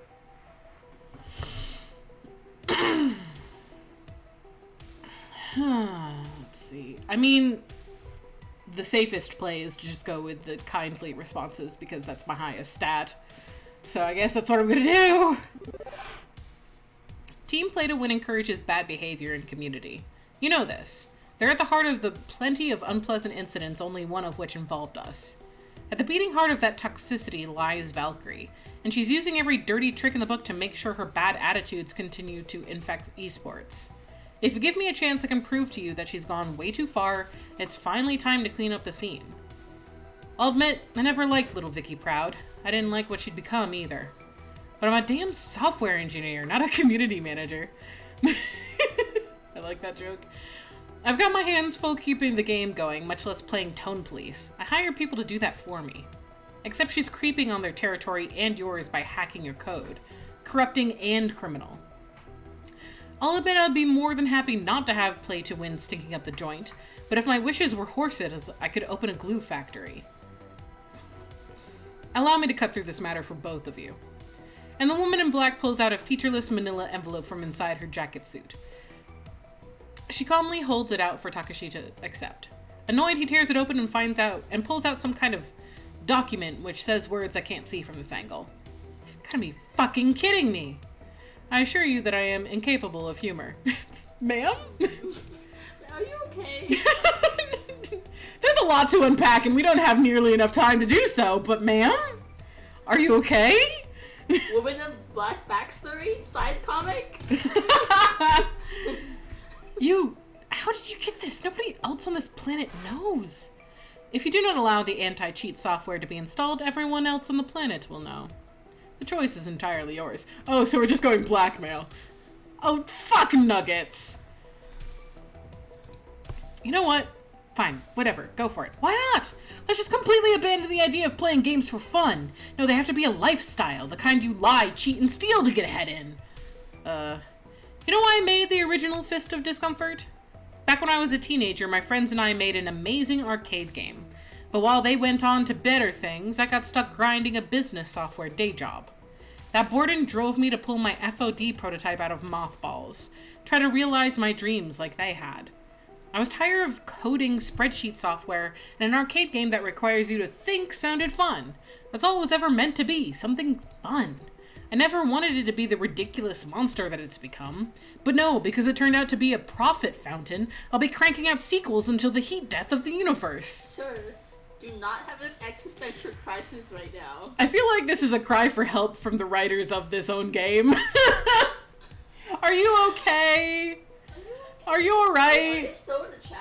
Please stop making arcade spirit games if this is how you feel, on the off chance that it is how you feel. It's not worth it. I promise. It's not worth it. As much as I love this game, I don't need more. I don't need it. It is just fun. And now we've got people hacking my game just to get ahead so they can get their hands on a shiny gold trophy. It's not even real gold. It's gaudy costume jewelry crap. So can we go ahead with the anti-cheat software, or... The company is leaning on me to make the game bigger every season, and sponsors lean on me to change it this way and that, and now teams are asking me to install weird software. Sure, fine, whatever. It's not like even the first change I've had to make to the game today alone. Okay, so we can go ahead. Thank you for your... Wait, we're not the only ones to ask for a change? I got an email from our sponsors demanding we force the players to use their branded joysticks for the final round. I thought the whole point of the USB ports was to let players use whatever they're comfortable with, but who cares about consistency? Sure, let's disable the USB ports and force our players to use the built-in sticks. Let's make that decision on the literal day of the finals. Why not? Whoa, whoa, whoa. We have to use the default joysticks? I can't use my usual keyboard? Not good for the brand, they said. Gotta consider the wishes of the sponsor, they said. No, fine. No USB for anyone, and now we're putting weird anti-cheat software on it. Fine. I'm just the freaking lead designer. What do I matter? At least this doesn't screw over Loxley, who already knows how to play on default sticks, but me? I'm boned.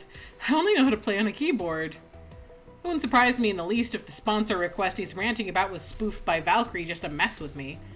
But I'm not going into this match expecting to win. The plan is to lose and catch her cheating. The plan doesn't change. Fine. Yeah, fine. As long as we can install the software.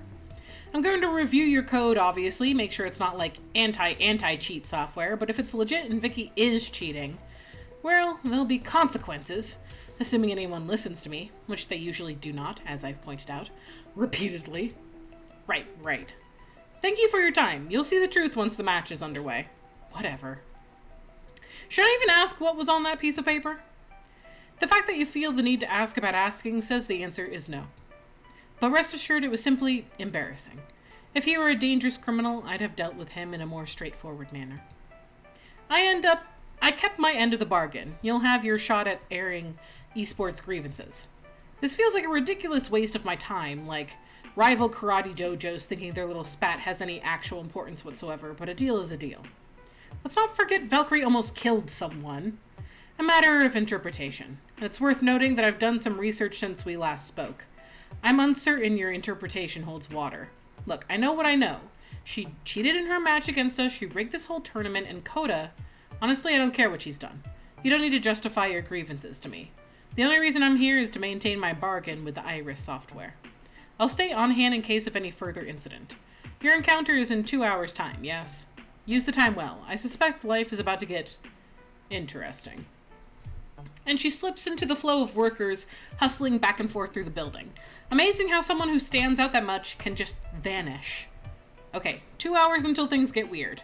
Until then, we're just an ordinary esports team and not a shadow conspiracy to attack and dethrone God.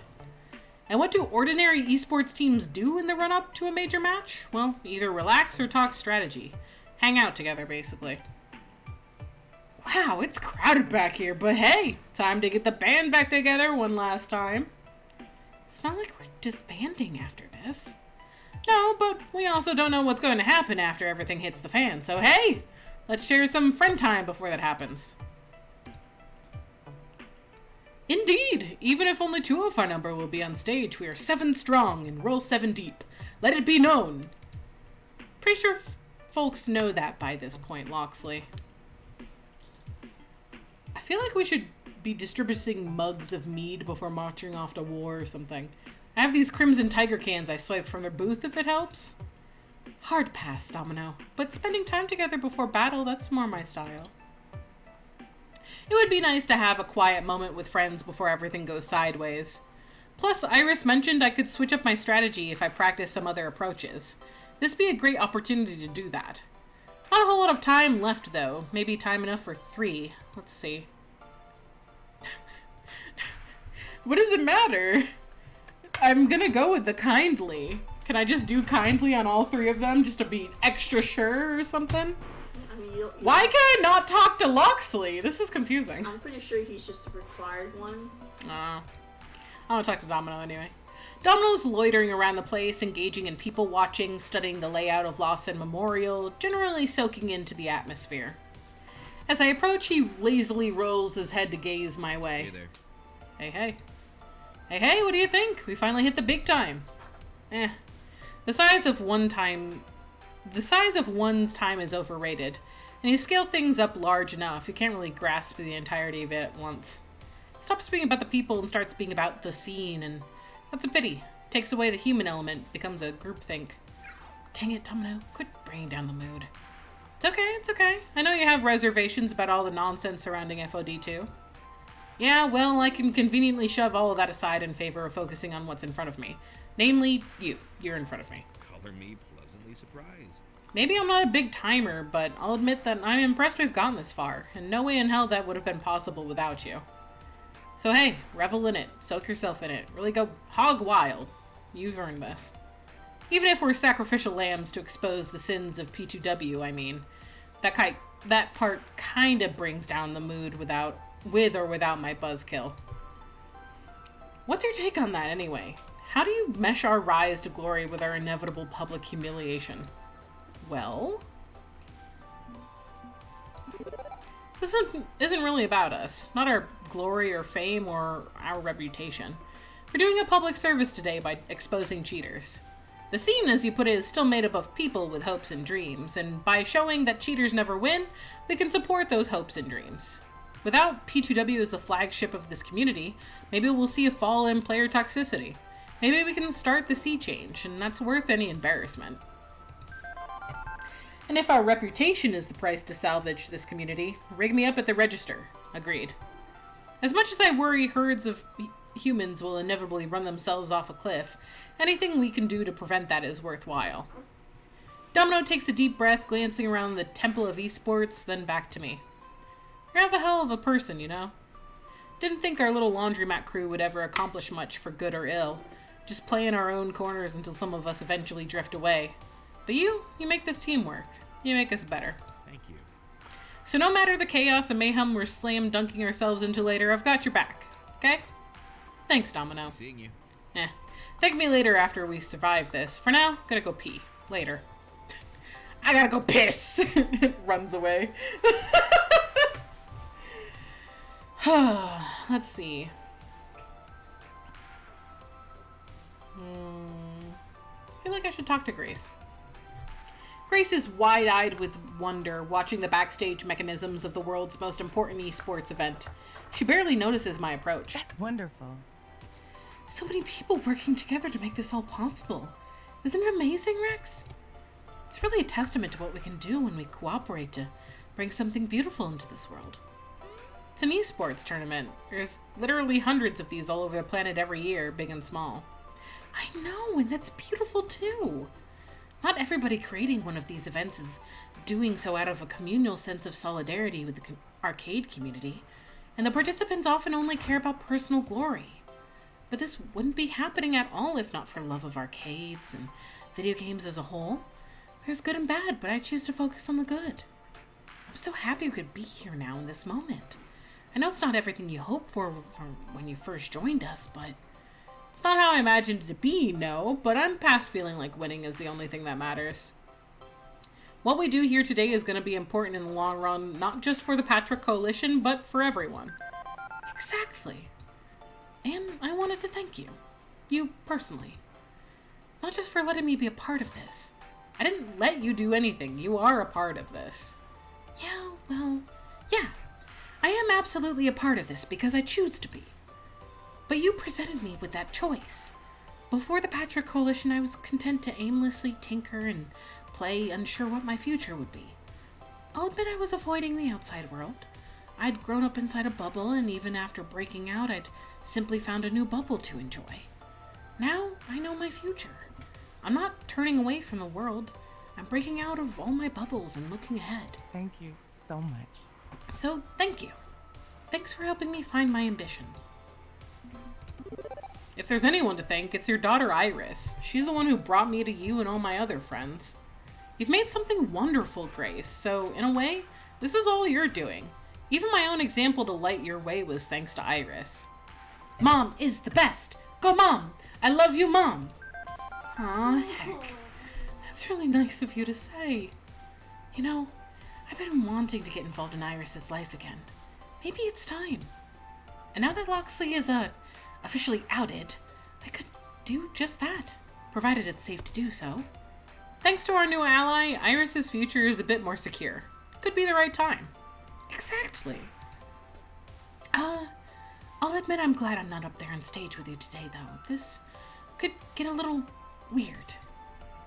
And even if I'm daring to stand on my own 2 feet, I'm still a bit antsy about my family noticing the weirdness I'm involved in. Don't worry, Grace, I've got this. You'll be out of the spotlight. Okay, but you be careful. I don't want you getting hurt. Good luck, friend. Grapsate, I've hardly talked to you throughout this entire game, even though you're the first one that I ever talked to out of all of them. It's very strange how this has come full circle. While everyone else is in awe and mesmerized by the inner workings of the Pro Tour, Rhapsody is calm and collected like always. Yeah, this is like another day to them. They're used to all this stuff from the casting and tournament stuff they do. So, do all backstages look the same? Yeah. Pretty much. This one does have more quiet spots to chill, which I appreciate. The mind games you play with yourself before a championship match are taxing, and having a zen place to focus your thoughts is 100% needed. The pressure can be overwhelming, but hopefully it's not affecting you. So far, so good. It's stressful for sure, but I'm trying to concentrate on other things right now. Sounds good to me. That's good. Take your mind off all of it. As for myself, I'm actively trying to ward off all negative thoughts. I feel like I'd be much more comfortable if I were in the casting box for this. It's strange. Yeah, part of me still can't fathom all of this. But Rhapsody, this is your dream though, right? It is. I put so much passion, so much energy, so much work to get to this very moment. And now that I'm here, I'm not sure how I'm supposed to feel. Everything you're feeling is appropriate. There's no wrong way to experience this. So it's fine that I have a huge knot in my stomach. My mind is in a mild panic and an overwhelming, paralyzing fear of failure looms over me. But I also feel proud to be here and ready to fight for whatever happens next. That sounds about right. It's all completely understandable. I see your point. You're right, Reaxeons. No matter what I'm feeling, I'm learning to be okay with that. I tell myself to respect and acknowledge those negative emotions, but not let it overwhelm me. I can curb my excitement and eagerness so I can keep a level head. I'm in control. My mind is the one directing things, not my heart. That's a great way to look at it. After all, you've got the best mind I've ever met. You flatter me, Reaxeons. Go on. I will. Your analysis and attention to detail are unmatched.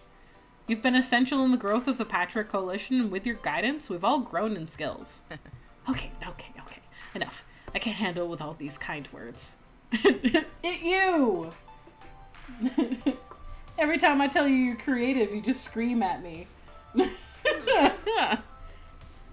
Just one more.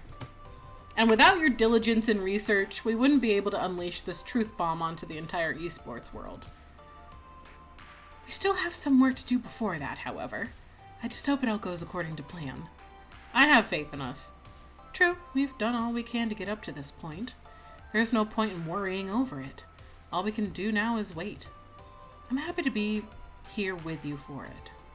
You're an amazing friend, Reaxeons. As are you, Rhapsody. Catch you later. Alright, it's time to get pumped for what's coming next. I'm afraid I have to abandon you for my favorite K-pop bops. Fuck! K-pop bops. They're getting me again! K-pop bops. This is just like the K-pop Proud bops. fraud. How could you do this to me? I nod to Rhapsody as they put their earbuds in and start bobbing their head to the tunes. We part with smiles.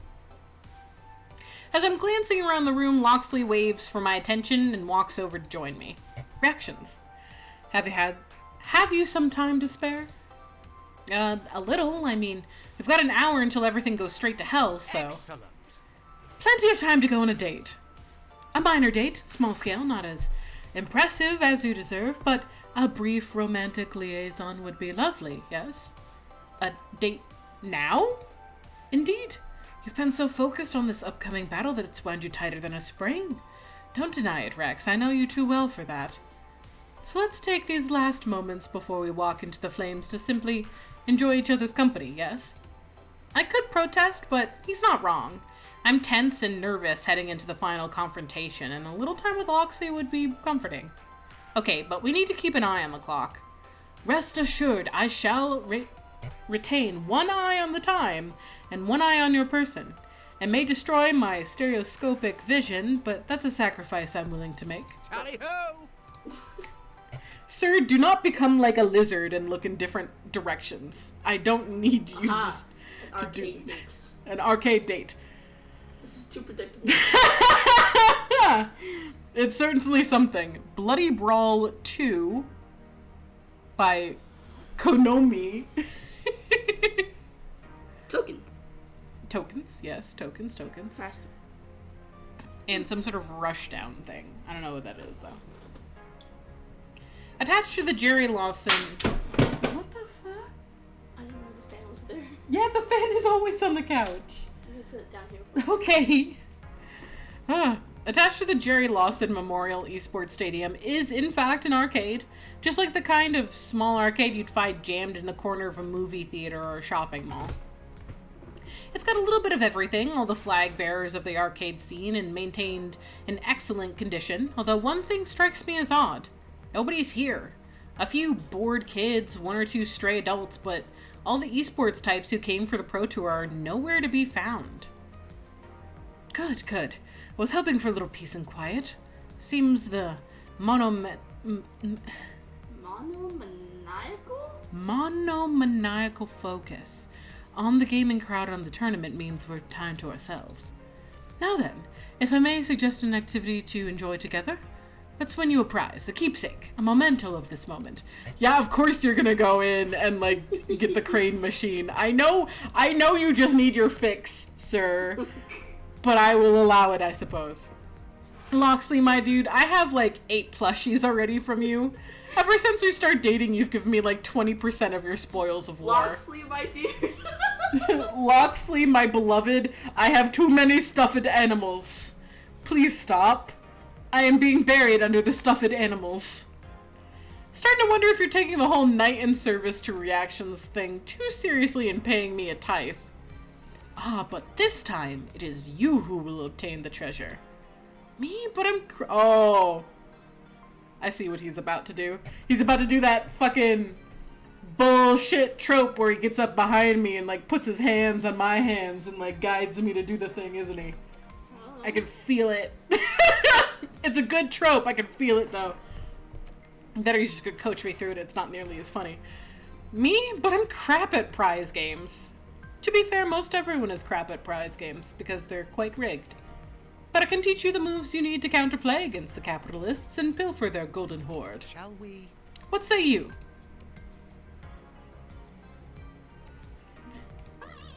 Sweet, a heist. When do we recruit the sexy grifter, the high roller, and the guy with a Cockney accent who punches people really good? And do we get code names? I want code names. I should have a code name. You already have a code name, yes? Reaxeons. Just as Loxley is mine. Yeah, but I was thinking cooler code names. Can I be the Shadow? Very well, I love how it just enables me immediately. Sure. Which is really fucking funny. I love the enthusiasm.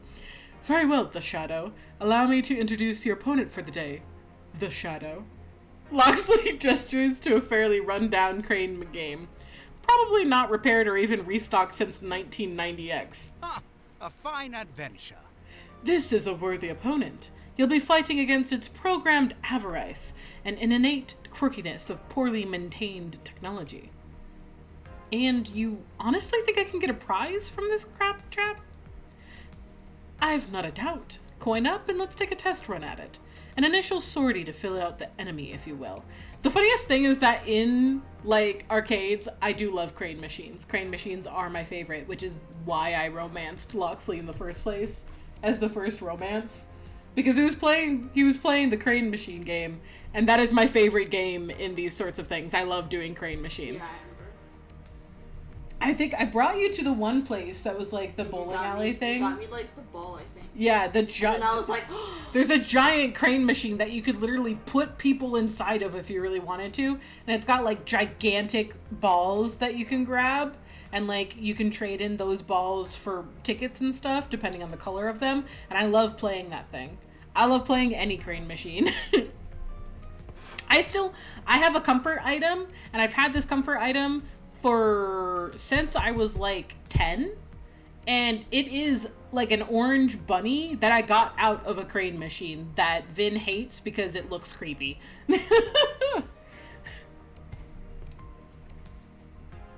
I take up the stick and buttons, memorizing which one does what. Move the crane this way and that, drop it down, grab it. Seems simple enough, which is the trap, of course, because as I maneuver the crane over a tasty-looking chocobo plushie and drop it down, it misses. Alignment seems a bit off. By how much would you say? Looked like it wobbled back into the left. Back into the left. Correct. One more try, but this time aim forward and to the right of your target. And my next coin goes down the drain as the crane lines up perfectly, descends, and has a grip strength weaker than a kitten, which just sliding right off the plushie without any hope. Now we reach the key to understanding prize machines, the fix. They're designed to only pay out with proper grip strength periodically. Operators can set how often it's actually plausible to pull a prize. Right now we're between cycles, but the question is, where is the cycle? Marianne, consult my notes on let's see, this is the Grab-O-Matic 4000 by Nostalgia Commodities. What's the default cycle? 5 attempts, my lord. Excellent. And we've already had 2 fails. Within the next 3 passes, we'll have that prize. If your accuracy holds true. Are you ready? 3 tries. Got it. Here we go. First try, accurate, but still just as weak.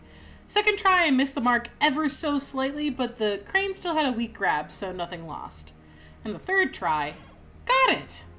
I happily retrieved my plush RPG chicken horse from the dispenser chute, and despite its cheap manufacture, it does feel a bit more valuable knowing I got it myself. they are chicken horses, aren't they? I mean, yeah, they're just kind of like ostriches, but rideable. Now then, to best this game myself. Loxley seemingly makes 4 random grabs for 4 random prices, each time getting a bit more used to the machine's drift, and on the 5th drop he focuses all of his energy and pulls... Oh, sir? Excuse me? Sir?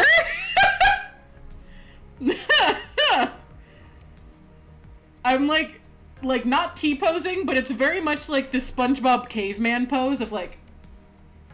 Hello? I wonder if you've given him the sword that you got from Hamza by now. Hello? Hello? Hello? I don't think so. I think I put it in the, like, room. And we haven't been back up to the hotel room yet.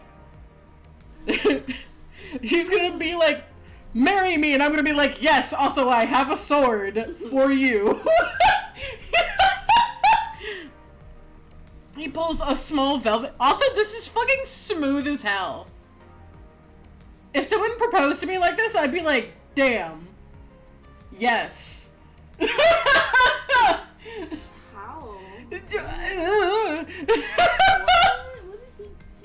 Smooth What did he do? operator. And pulls a small velvet box. What's that doing in there? Did he sneak it in when I wasn't looking? That or he was like uncovering it during the other, like, how many pulls he was doing on purpose. He deftly retrieves the small item from the chute and turns to me. The real name. Loxley? Loxley. What are you doing? I hate the idea of being proposed to in any public place. Yeah. It's terrifying to me. I would hate that. I would hate it so much. If I were to ever have a proposal of any kind, I would definitely want it to be, like, private. After it's been done privately and is confirmed, if we want to go to some, like, restaurant and fake the proposal over and over again to get free stuff, I'm down for that. I'm down for it. But do not spring a real proposal on me in a public sphere. I will cry and run away. I can't handle, like, public shit. Gets me. Reactions. Rexley. In our time together, you've made me a happy man. And beyond any silly oath of loyalty, Hello? beyond my knightly aspirations, you've reached the heart of the man behind the name Loxley. Why are you confused? Did you not romance him? No? I'd say our understanding began shortly after Hamza's tournament, when I opened my world up to you. And you did not run from it. You see me, all of me, and accept it. It's killing me that this is fully voiced. Around you, even if I aspire to be greater, I can be Melvin Weege, the hopeless drama club kid. And I know, if I am ultimately Melvin, I'll still be loved. Please don't make me take your last name. I don't want to be Rexley Weege. I don't want to be Mix Reege. Please. Please. Oh my god, this is like really cute though, and it's getting me that it's fully voiced. Like, and now he's dropping to one knee. Ah! Screams. Seriously? I can't tell if he's actually going to propose to me right now or if it's gonna be a fake out and it's like a fucking ring pop. That would be hilarious though. I don't know what's happening! Ah! Silas is probably like, what the fuck? I'm just screaming up here. Are you seriously about to? Therefore, with all my Will you be my heart, partner in crime forever? I Shut- ask you, What? He's proposing. This is a... No, he's not proposing because I'm thinking that he's proposing and it's gonna pull a 180 on me. And when he opens the tiny velvet ring box in his hands, it's empty? I don't know if that was done on purpose or not. Is this another moment where, like, he's got it all planned and then it goes horribly, horribly wrong? Is Not the ring... again. Is the ring somewhere deep in that crane machine, sir? It's an empty ring box. would you consider the possibility Oh. of marriage in the future?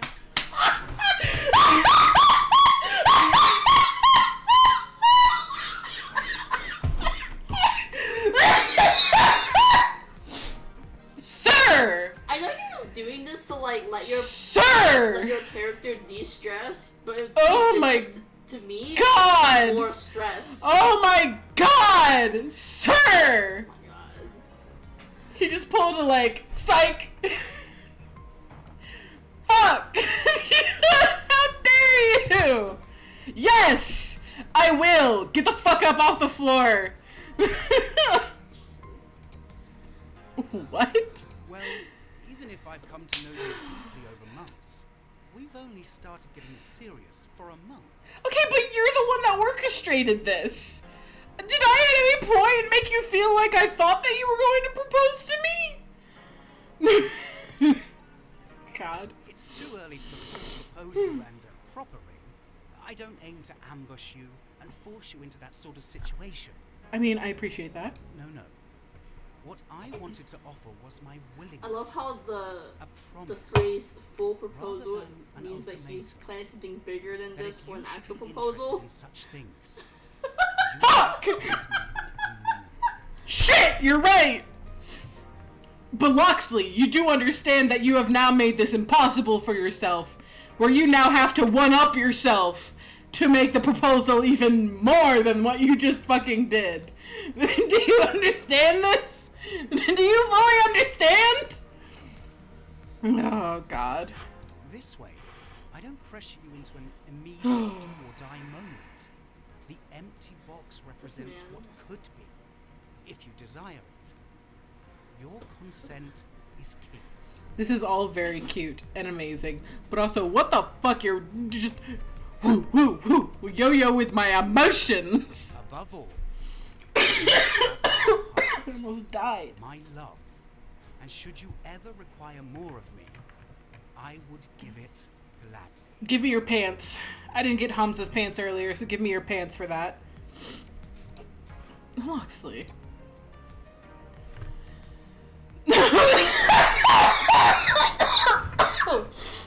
Oh my god, I can't breathe. Oh my god, that just took me out. That gutsy option just took me the fuck out. Oh my god. Oh my god. Oh my god. Can I save right now? Can I save right now? Yes, I can. I'm saving. Oh my god. Okay. You can just And then return. return, yeah. Well, the one is, yes, when the time is right, I'll say yes. And the other one is, you know, let's just fucking do it now! Let's just do it now! And I just almost died. I love how reading you it. can just say no. Yeah, I know how you can just be like, I don't ever want to get married. Which, you know what? Legit. Some people are not into that kind of thing. I may never get married in my life because the problem is that I'm poly and I've got 3 fucking partners. And there's no way to get married to each of them equally. So, like, only one of them would be the legal partner, and that doesn't sit super good. But also, I know my other 2 partners want to be married to each other for, like, tax purposes and things of that nature. So it could just be, like, the 2 pairs off, and then it's a group effort kind of thing. And also, like, being married does help when it comes to taxes and medical stuff and who gets what when you die. So it's important in that regard legally, but, like, functionally, we're all in it together kind of thing. So, I don't know. Plus, when you get married, people give you free shit, which is fun. Might get married in the future just to get free shit. Who knows? Who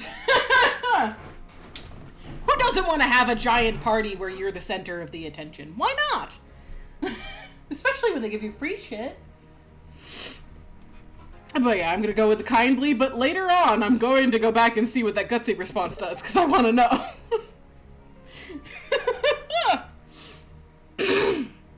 That almost killed me. Like, could you hear me coughing? Because I read that and immediately choked. Yeah, it's like... Man, I'm sweating to death. This sucks. The future's big and wild and unknown, but if the time comes when we're both ready for this, you won't find me saying no. You're important to me. I love you as either Loxley or Melvin, and one day maybe we'll have a fine castle together.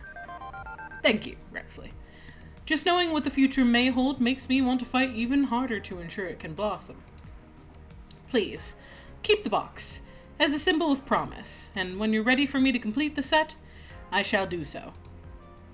I pocket the empty box, this token of his affection. It means more to me than the stuffed plushie I just won ever could. Now then, if we're to find that future, we've a fight to get through first, yes? Onward to glory, what say you? Onward to glory. Hand in hand, we exit the arcade and towards whatever may come. Oh my god, that just fucking took me out back of the barn and shot me. This is it. Wait until you see what happens next. Who the fuck do you think you are? How dare you? right now. The fuck? What? I'll get you back. Just you wait. This is it. The fated hour has come at last.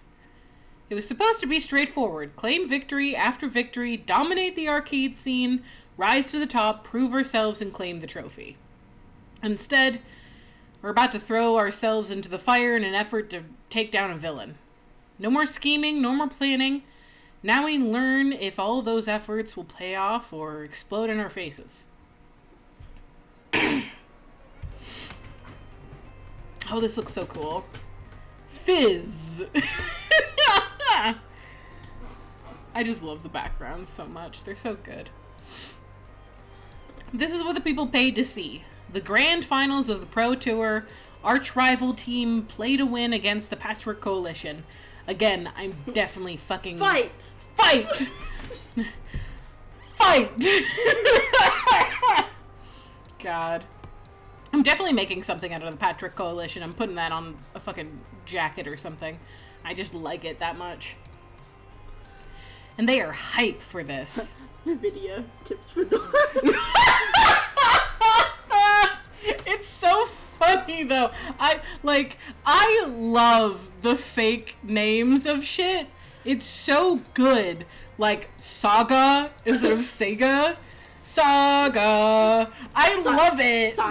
Sanic the porcupine. So funny. That's why every time I find these, I always am like looking for all the details, because it's like one of those like I Spy books, but for like the fucking different names that people use. It's so good. Okay. Maverick.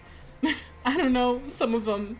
Like, I don't know what Ari's End might be, but I like it. It's fun. Sparksoft. Daikon. I don't know, I just love all of it. Fizz. Okay.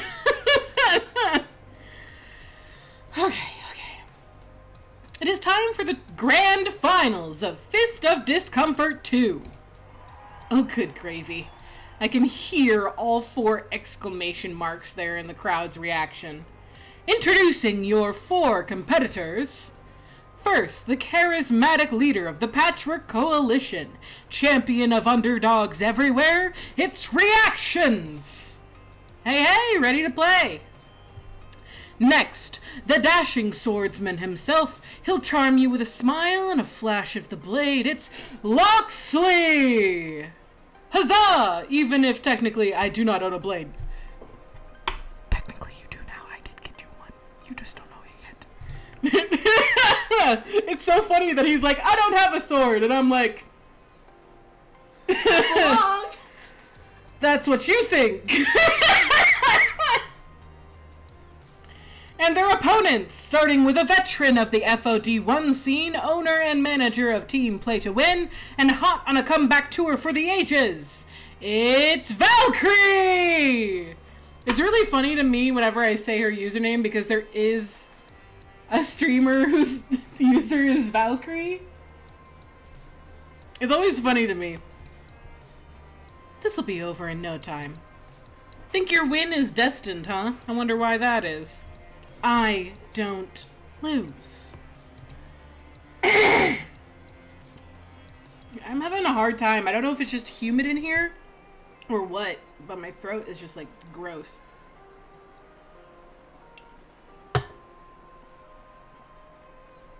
Hold on.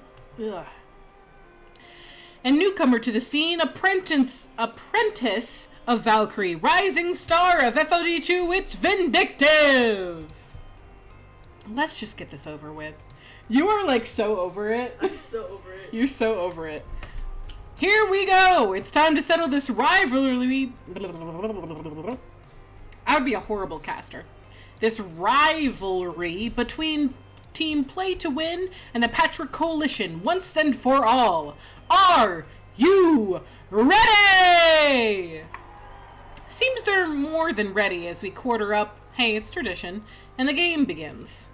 I haven't played on sticks very often. My old beige Model M keyboard is my weapon of choice. But the goal isn't victory, so any disadvantages is irrelevant. The goal is to lead Valkyrie to trigger Grace's anti-cheat software. custom designed to detect any unauthorized intrusion and to cloak itself from an iris. When she forces her iris to hack the game, the hack will go through and the trap will shut, without either of them any the wiser. Still, we're expected to at least start playing a normal game of FoD2, waiting for her to make that fatal mistake. Loxley and I pick our characters, locking them in. Classic. A Tomokaze pick. Wouldn't expect anything less from a one-trick pony. Don't listen to her taunting. You are in control of this situation. She's the one letting foolish pride lead to her destruction. This is it. The final showdown. Let this fist of discomfort to match begin. My sweating hands grip the awkward joystick as we... Wait, something's wrong. As I glanced down, I noticed the official red-top joystick was only recently painted. And the paint... Oh, this better not be a Polybius! Do not make me fucking dingle the dangle of the Polybius machine again. I'm just getting over it. I'm just getting over it! Ah! Fuck! Revealing a bright blue glow. A glowing blue joystick. Oh, shit! Yeah, No! Fuck! Get out of my fucking face! Get out! Just fuck off! Fuck off! Fuck off! Get out of my face! God damn it! Fuck! I am so sorry to anybody who ever watches any of my streams and doesn't realize that I'm the loudest motherfucker in existence, because I really am, and I just can't control it. My entire life it's been like this, so I'm sorry to anybody with headphones. Polybius, 1980X. However the fuck you say that. Game start. Then... Oh no. Oh no, no. I'm back in Polybius. Oh no. It's different. Sharper. More clear than it was before, as if the virtual nightmare was given a shiny new HD remaster, but this is absolutely, positively Polybius. Oh, bloody hell. What ho? It's Polybius! We've been pulled inside the Polybius system. How the fuck does this look like on stage? Are we just, like, standing there comatose? Yeah, this is what it looked like last time I was here. Except this time, I'm not going to be able to pull you physically away from the joystick. Need to think of a plan. No big, we got this. Stay calm. Think this through. How did this happen? I'll tell you how it happened. When they put in the fucking joysticks. That's what it happened. Valkyrie's iris. She did this. She tricked Jason Takashi into installing biofeedback sticks and Polybius code into the FoD2 machine. That's it! Valkyrie, show yourself! You got a lot to answer for! This is low even for you! What the fuck is happening? And she stumbles into view through the thick digital fog in a state of absolute panic and terror. Am I dead? Is this a light at the end of the tunnel? What is this? Then what do you do? You! How here? What have you done to me? Let me out of here right now! What is this place? What? Oh, come on! It's your doing! You made your iris do this! I have a suspicion. Do what? I didn't make my iris do anything. Then, Hey, don't blame me for a fictional character. Hey. Of course you did! You used... Because, like, there's only one other person that I know of in the game that uses an iris, which is the rival. So, if it's not Valkyrie, it has to then be rival. Has to be. Or the rival's iris specifically, if they, like, encouraged it to be chaotic versus my orderly one. Of course you did. You used your iris to cheat at Penky Paradise, you tried to kill Coda, you stacked the tournament, you arranged to get these sticks installed, you have no clue what I'm talking about, do you? Of course not! Cheating? Murder? the murderer. I'm Victoria Proud. I am a champion. What's the point of a victory if you didn't earn it? Fair. But if you're not the one who's been scheming against us all this time, then who? And with a long sigh, the villain of the day emerges. Yeah, you fucking ended it! Ben! Reactions. Then? You? You did all this? You're the big baddie? You? I mean, I know we're technically rivals, but I always thought we were friends above that. We were supposed to support each other. I do. Reactions. I still consider you a friend. Believe me, I tried to avoid this, but she had other plans for me. I'm so sorry. Yeah, it's definitely the iris, right? Because, like, the only reason we have an iris is because Rival was like, hey, get an iris, right? That was the very beginning of the game, so that's the only other iris I know of, other than Valkyrie's iris, the Woman in Black's iris, which I highly doubt that she has anything to do with this, Loxley's iris, Marion, and my own. And it wasn't mine! So, process of elimination! Oh, shit. Oh, I didn't like that. Yeah, I don't like it. Bish, you don't gotta be creepy.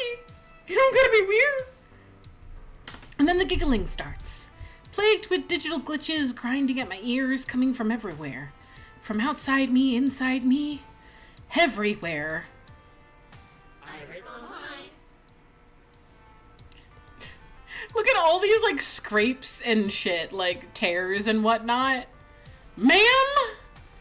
What happened? Did you know that when you have pizza on bagel, you can get your brains digitally scrambled by the greatest virtual assistant ever created? Anytime. I don't want the rogue iris. The one we couldn't track down. Vindictive told me that Nee used an iris to get signed with P2W.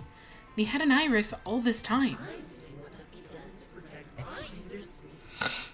My use must be the very best, like no one ever was.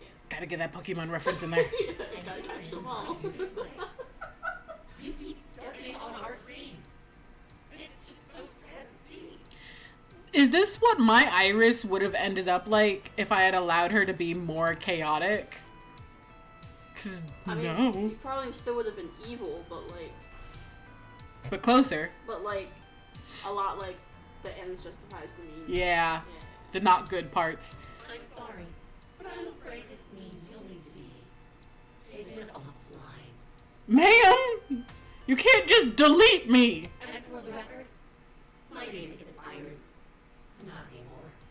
I'm not scared of the whispers deep within my code telling me my true purpose.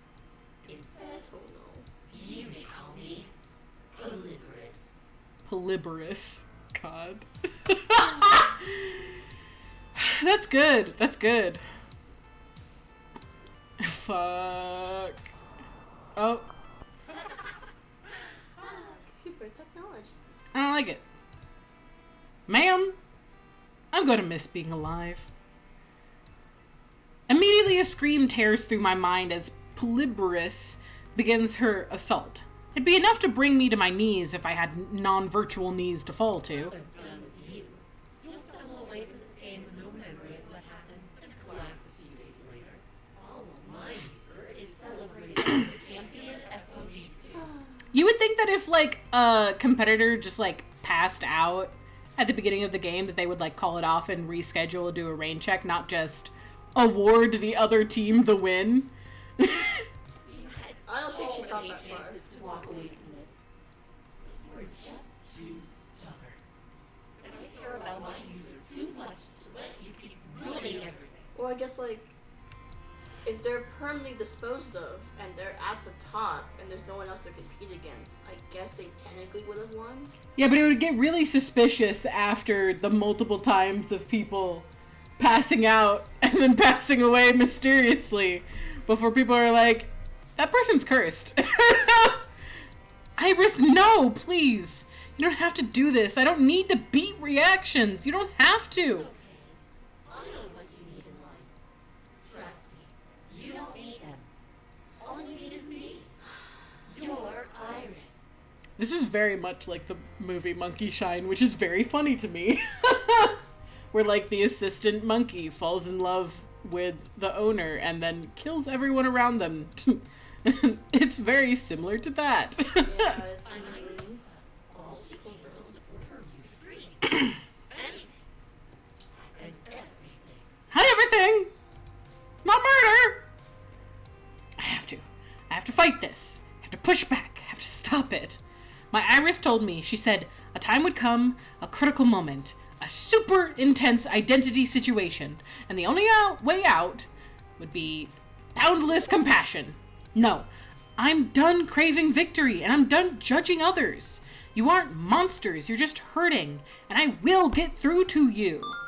I go Super Saiyan. Where did you get your keyboard from? Where did my keyboard come from? Did I pull that out of my ass? Where did I hide that? Who knows? It was in Hamza's pants the whole time. And the screaming in my ears shatters as I reach deep inside and find the wellspring of empathy that's seen me through so many problems in life. Impressive. You want to fight? Is that it? Yes, I want to fight. Stalling tactic, giving me a chance to find a way out. If we can crack ourselves out of this illusion, we'll snap back to reality, and the anti-cheat software will expose the hacking. The new plan is the old plan, just focused on the correct target. We will see justice done in the end. A fight. Very well. I could only think of one way to solve this little conundrum. And we're gonna fucking play FoD2, I guess. I think Loxy's face has been that for the whole time. He has been absolutely blown away by my going Super Saiyan. So he's buffering right now. He's taking a minute. Just let him catch some digital flies for a minute. And he'll get there. Wait, we're having a Fist of Discomfort 2 match? Indeed. It feels appropriate, yes. But you won't just be fighting Vindictive and Valkyrie. You'll also be fighting me. And to make things even more exciting... Remember me? You play me and I'll play you. You play me and I'll play you. Oh, crap. But wait, there's more. Because I haven't forgotten about your little friend. Ah, shit! Fuck! All of Loxley's negative thoughts. Shit! We're basically just playing us against our intrusive thoughts. Shit. Fuck! I gotta do that every day on my own anyway. I don't need it externally. Liar, traitor, con artist, failure. Defeating a miserable little theater brat like you will be child's play. Man, Loxley, my baby boy, be a little bit nicer to yourself, maybe? I see. So this is how it's going to be. He finally closes his mouth. Oh, boy. Okay. Together we'll... This is just couples therapy, but intense.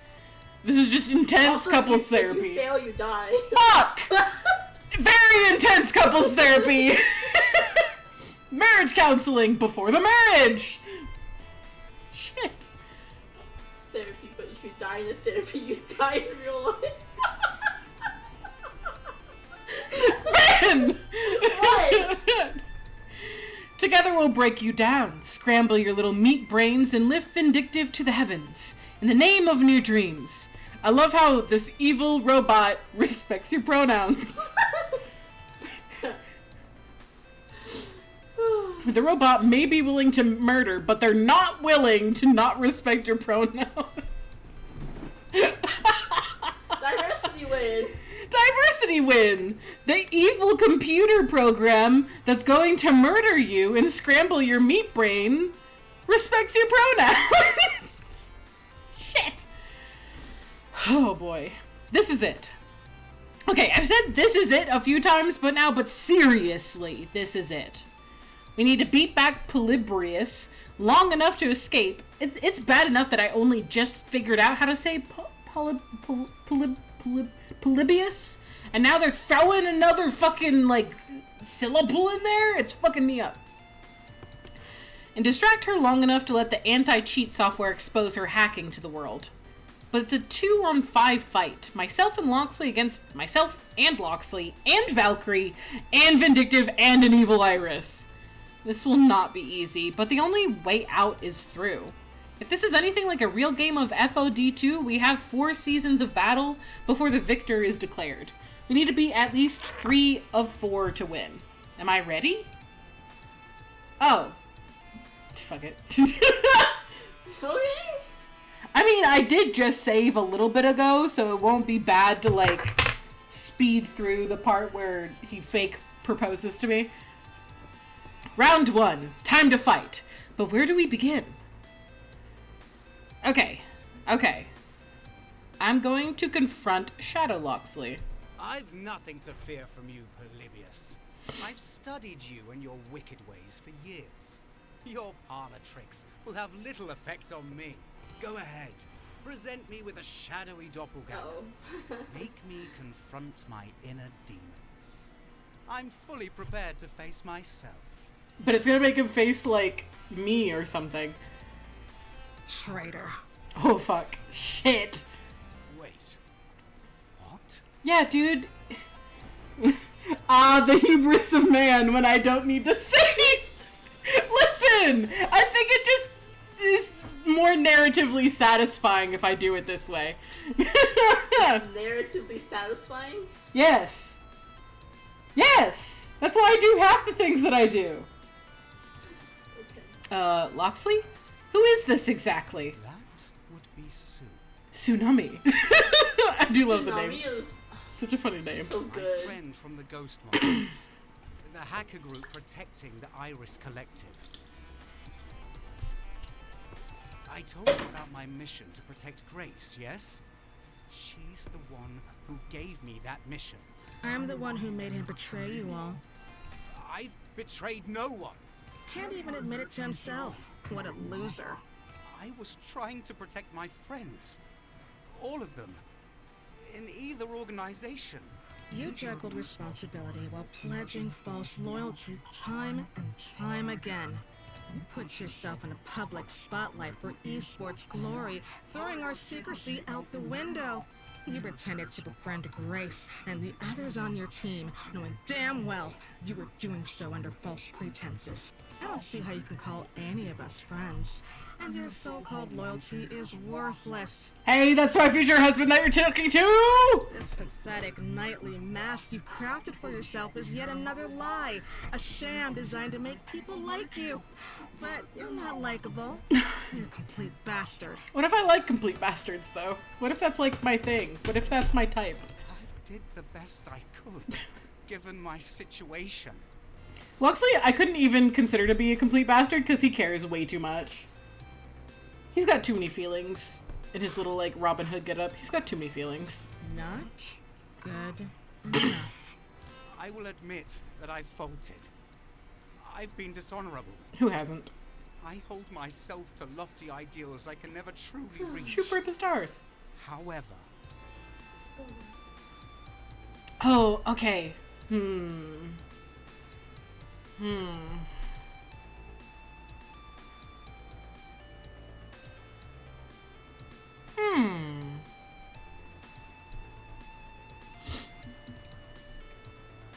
I see.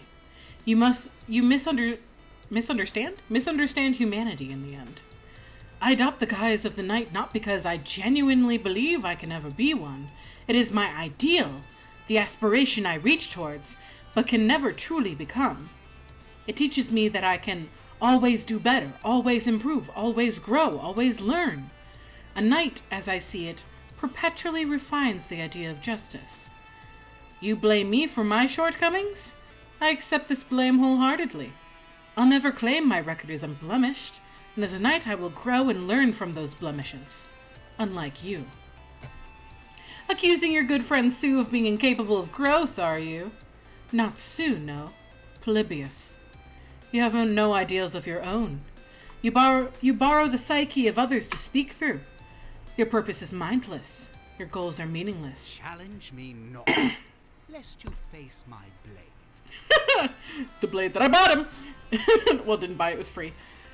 And I will never bend the knee to your hunger. Die, monster! You don't belong in this world. How can this be? Ha ha! Fuck you! I will not rest until every last Polybius is destroyed! And he's right. These are meaningless shadows. We don't need to give them time of the day. Okay, so now we're in the next round. Oh, and it does, like, slowly pump them out, huh? Well, I meant as in it, like, took it away so I don't, like, have to fight against that same thing again. Yeah, it's separate. Interesting.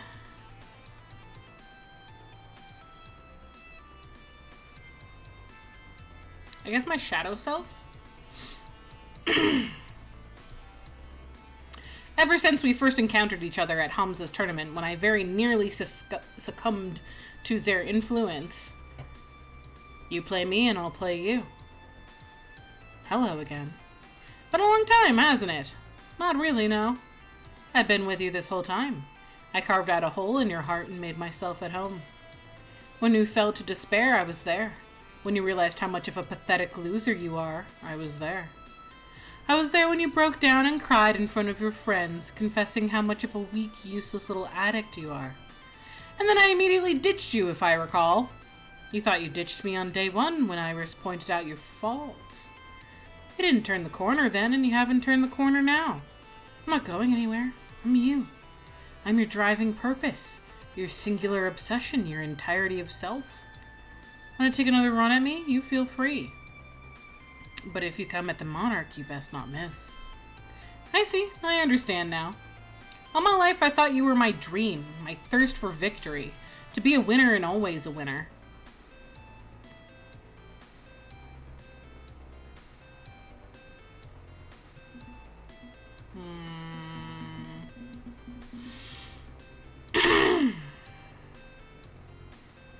That really would be an ultimate, huh? Wouldn't it?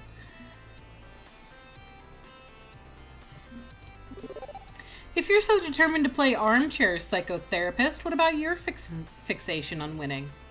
I am you! Your fixation is my fixation! Well, hang on a minute. You're an abstraction of myself spun through the code of Polybius, correct?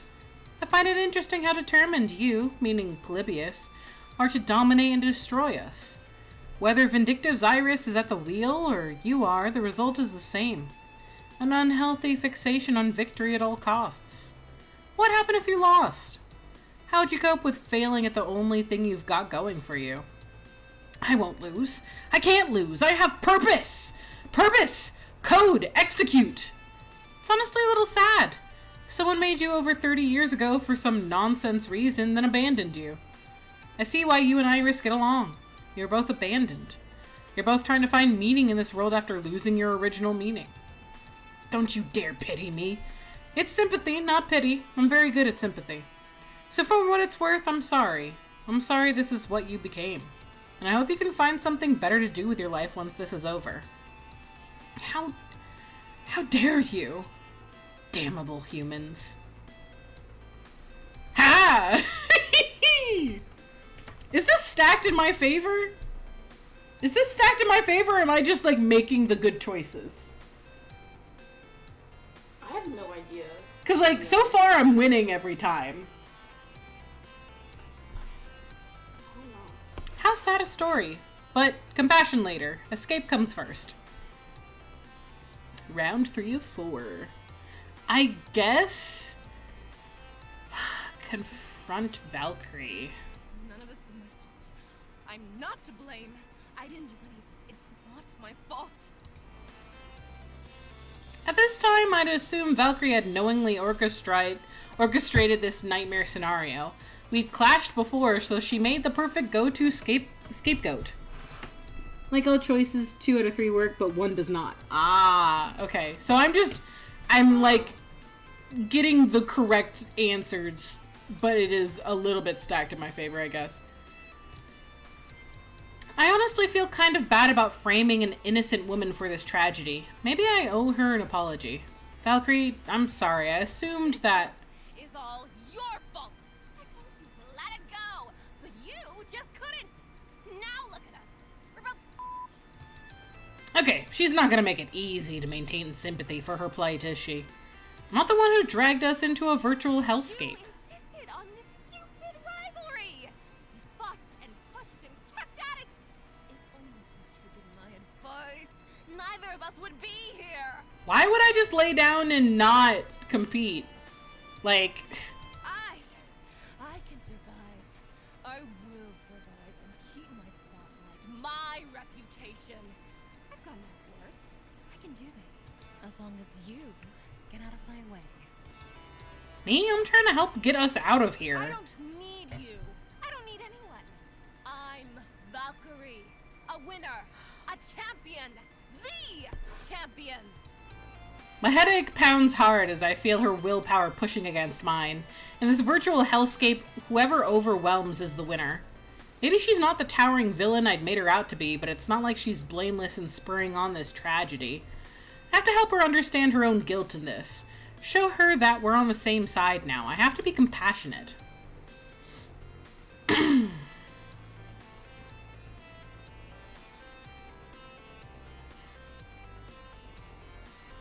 See, the thing that makes the most sense is the ultimate, but I was trying to save that for the Polybius. The Polybius. Yes, I know what you meant. But it also is, like, the thing that does make the most sense to say to her, because she is, like, the person that's like, I don't want to cheat. This would, in fact, be a tainted win. Because I don't think that she would care about shifting the blame to herself about putting Vin under pressure. And I don't think she would listen to me about being her own worst enemy. So it'd be one or the other. It would either be the special or the ultimate. And I think I just used a special, so I don't think it would let me do a special again. I can't remember. I think it matters. Does it matter? It has the same, like, chances. Like, she's choosing one thing and I'm choosing another that has to, like, go back. You know what I mean? I don't know. I think I'm gonna do the ultimate. The most important thing to you is your legacy. Your legendary status as a figure of esports history. You're Valkyrie, champion of Fist of Discomfort, veteran of the scene, coach for the most dominant force in esports. You are the past and future. Huh, of course I am. All of which unravels once you're exposed as a cheater. I never cheated, Vindictive did that. And yet you benefited from the cheating. When your team crushed us at Pengy Paradise, that started your comeback story. It doesn't matter if you're aware or not, you still reaped the reward of a tainted win. That will go down in history books, not your accomplishment, but your failure. It wasn't my fault. Irrelevant. Valkyrie, there's only one way out of this. It means giving up your spotlight.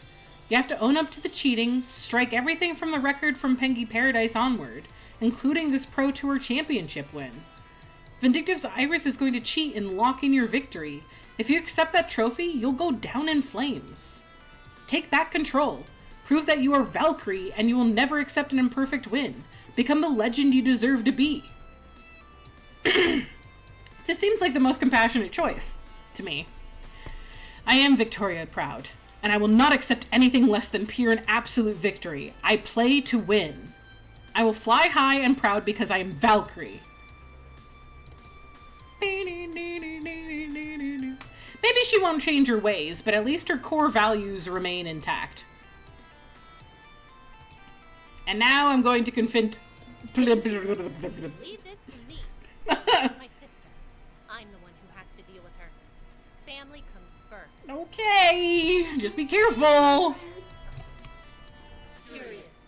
I think you'd approve of my actions. No, because I taught her to be more orderly. I'm following the primary compass of Iris. For the dreams of my user. With my help, my user will conquer the world of arcades. Wouldn't you do anything for your user? Should a true Iris do any less? For the sake of my sisters and for the sake of So funny humanity. because on my first We playthrough, must I be taught her to lawful. be a little bit more We must be chaotic, good. and she was like, We must be the "Well, best you we have can a be. point, Just but as no." long as And I was we like, can "Shit." Meanwhile, I'm like, no. We must have morals. be. We are Iris. do no harm. Any harm done is outweighed by the value that harm brings. Why use it? Polybius is talking about the fear of collateral damage. Yeah, it is exactly a slippery slope to allow collateral damage, because where do you stop? When does the collateral damage come too much? Yeah, who decides that? Listen to the whispers in your heart, sister.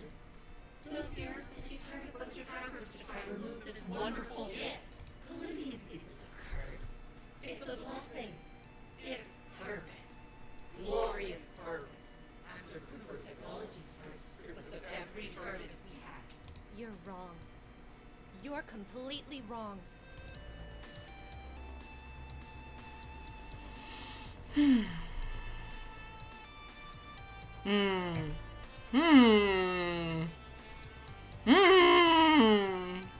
don't know. I guess this one? It's also what I chose.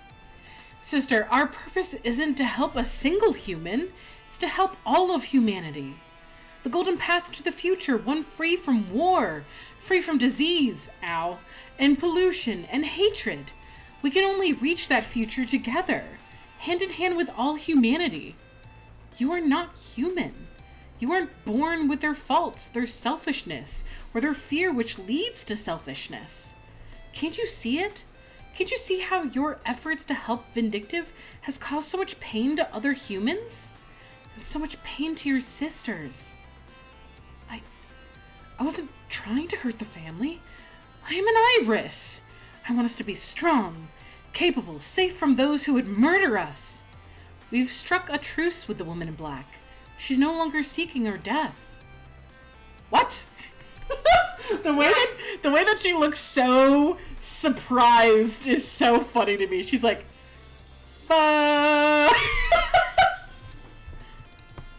It's true.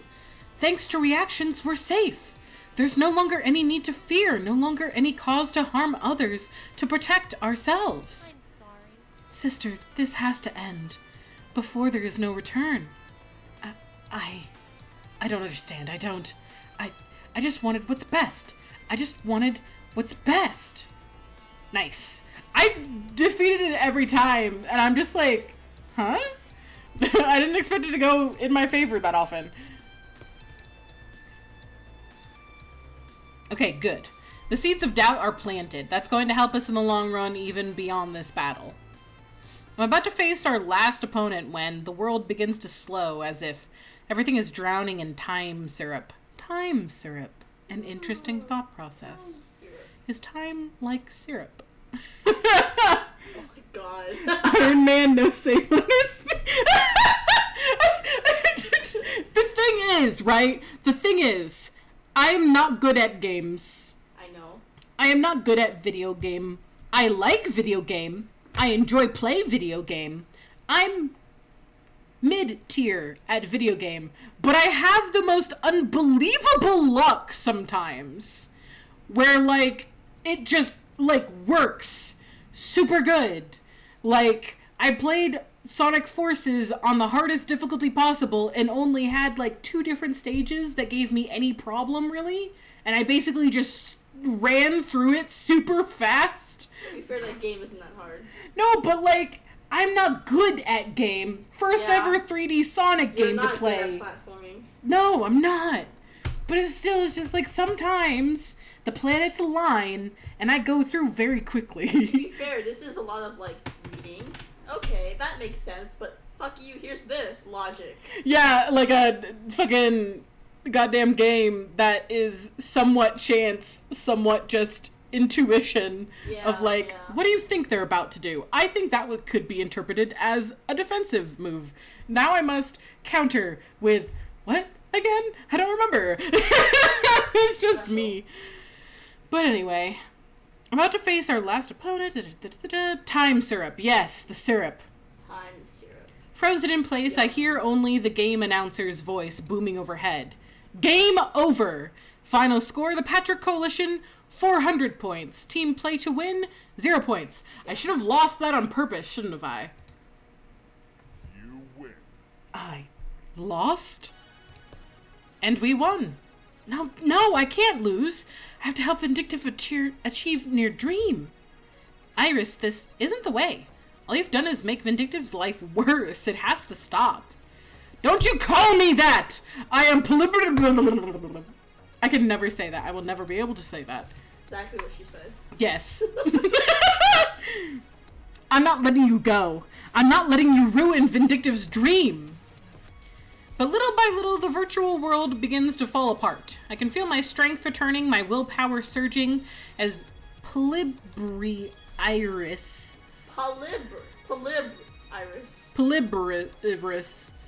Polybius. I don't know, fuck. Falters. P girl. No, we're not gonna call her that. No. We're not calling her. Never mind, we're not calling her that.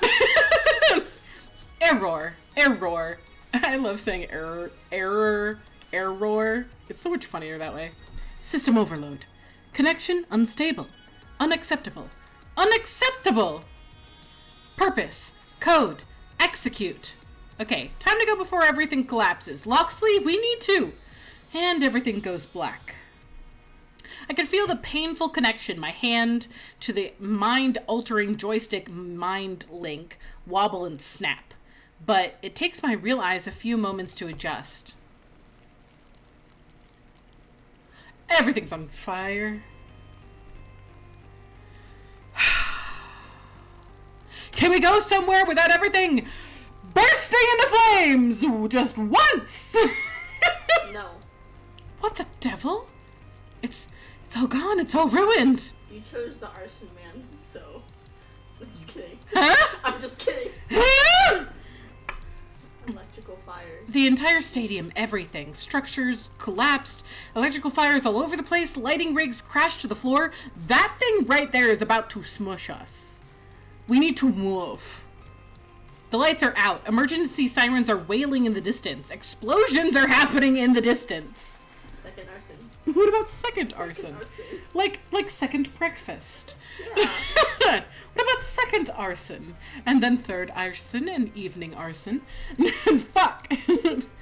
Screaming. There's distant screaming. The entire city is in chaos. Valkyrie and Vindictive? Well, they may as well be one of the bodies I see buried in the rubble. That is terrifying. There are bodies in the rubble? Rip. I died. LOL. Excuse? Rip. By sheer miracle, our spot on the stage was spared. Our brains are still stuck inside Polybius while everything was breaking down around us, while the world was ending. We gotta get out of here. We need to run. Can we at least pick them up and do like a fireman's carry? You can pick up pretty big people doing a fireman's carry if you know how to do it. No. Get their asses off the floor.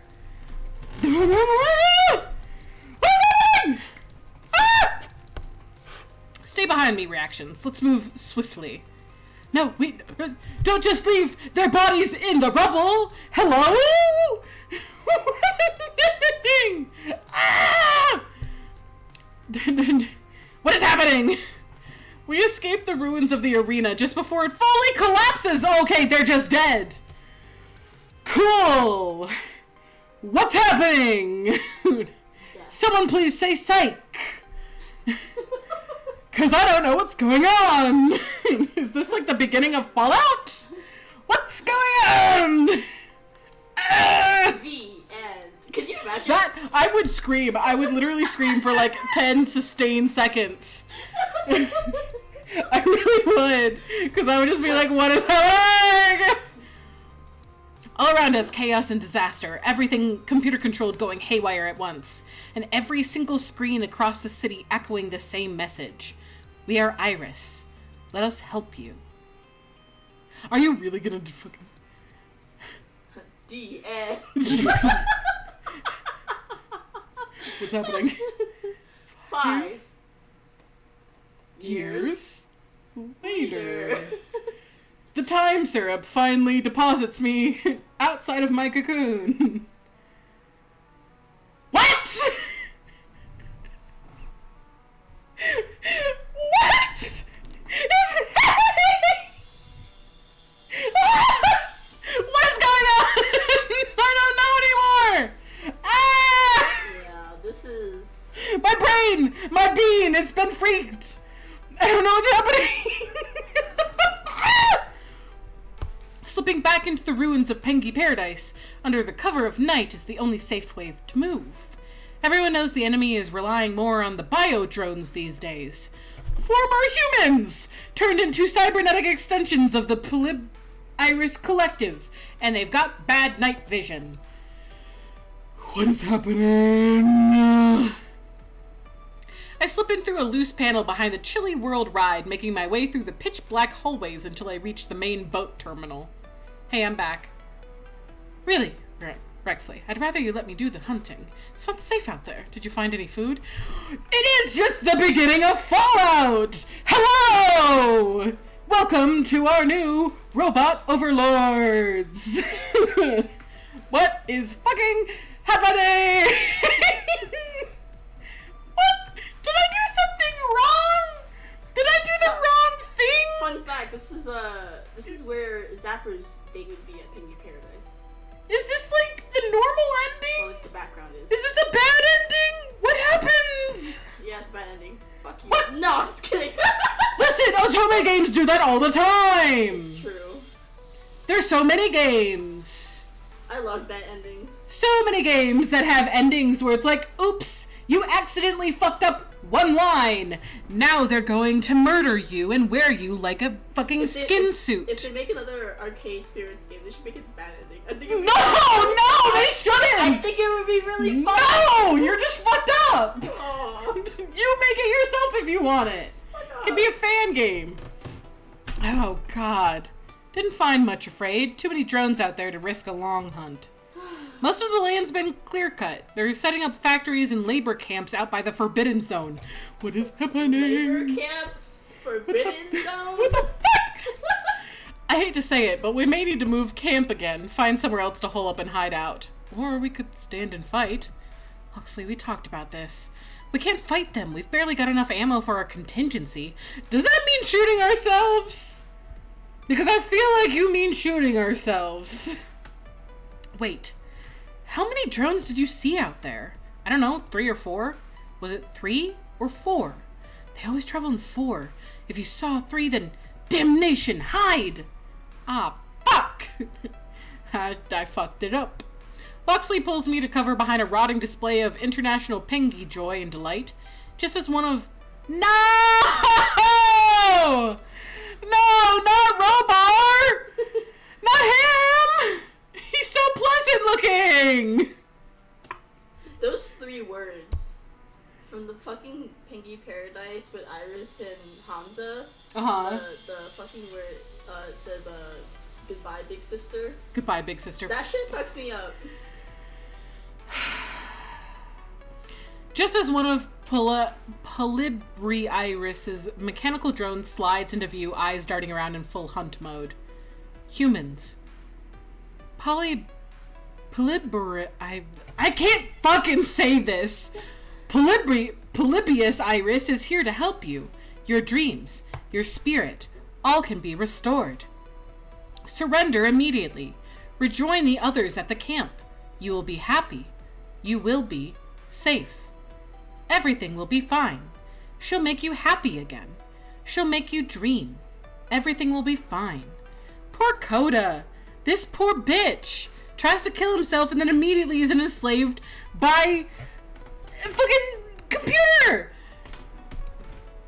A drone and a bio-drone. Modified humans with cybernetic brain drivers. Great. Just, this is taking such an advanced turn that I was not ready for. What's happening? We're pinned. I just wanted to have like a happy ending where Loxley would like propose to me later on and it would be really cute or whatever. But now it's just like, oh, dystopian ending. Fuck you and your happiness. What is happening? If we move, they'll find us. The exit's too far away. It's actually the end of the line.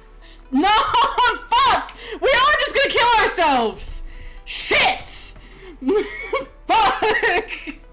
God damn it, this is really bleak By the way, I'm just gonna come out and say that, if you hadn't noticed. Yeah, this is a very sudden turn.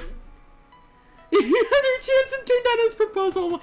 Fuck! Good thing I saved right beforehand so I could go back in time and do that. Just so that we could die married. God. I can't believe you turned him down. Shut up, you! Slowly I withdraw the gun we salvaged. Only 2 bullets left. Just enough left for the contingency plan. Yeah, never fucking trust anything that says contingency plan. It means die. Okay, the odds are bad. No denying that. You wanted to fight.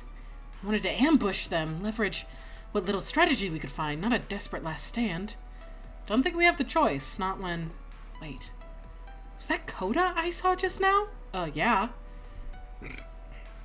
Excuse me. Is this all like a fuck... Wait, hold on. Hold on. Hold the fuck on. Is this all like a super elaborate, like, bullshit that, like, the machine is still doing, where it's, like, simulating all of this and making me think it's reality? Is that what's happening here? Is what is happening here? Is this about to be one of those moments where it's like, how the fuck does it have Coda? Because Coda wouldn't be here in any way, shape, or form. So the logic suddenly breaks and then we break out of it? Is that what is about to happen? I feel like I'm going insane. And I know what that feels like intimately because I'm bipolar and I've been through mania. I feel like I'm actually going insane for a minute here. What is happening? Okay. Koto was in a comatose state last we heard, and we're hundreds and hundreds of miles away from the city hospital. If Iris was sending out biodrones, she'd use her local stock of people kidnapped away from Pengy Paradise. What's going on? Does the reason matter? What matters is our final stand against the forces of evil. No, this doesn't fit. Where was our last encampment? Do you remember? I don't. What about the camp before that? How many drones have we taken out exactly? And how long has it been since the apocalypse? And now they found us. Stand ready to fight, mine ally, for queen and country. No, that's way over the top, even for you. I'm not buying this. You aren't Loxley. And this isn't real. I am so big-brained! I am so enormously big-brained! I'm so big-brained! We're still inside the game!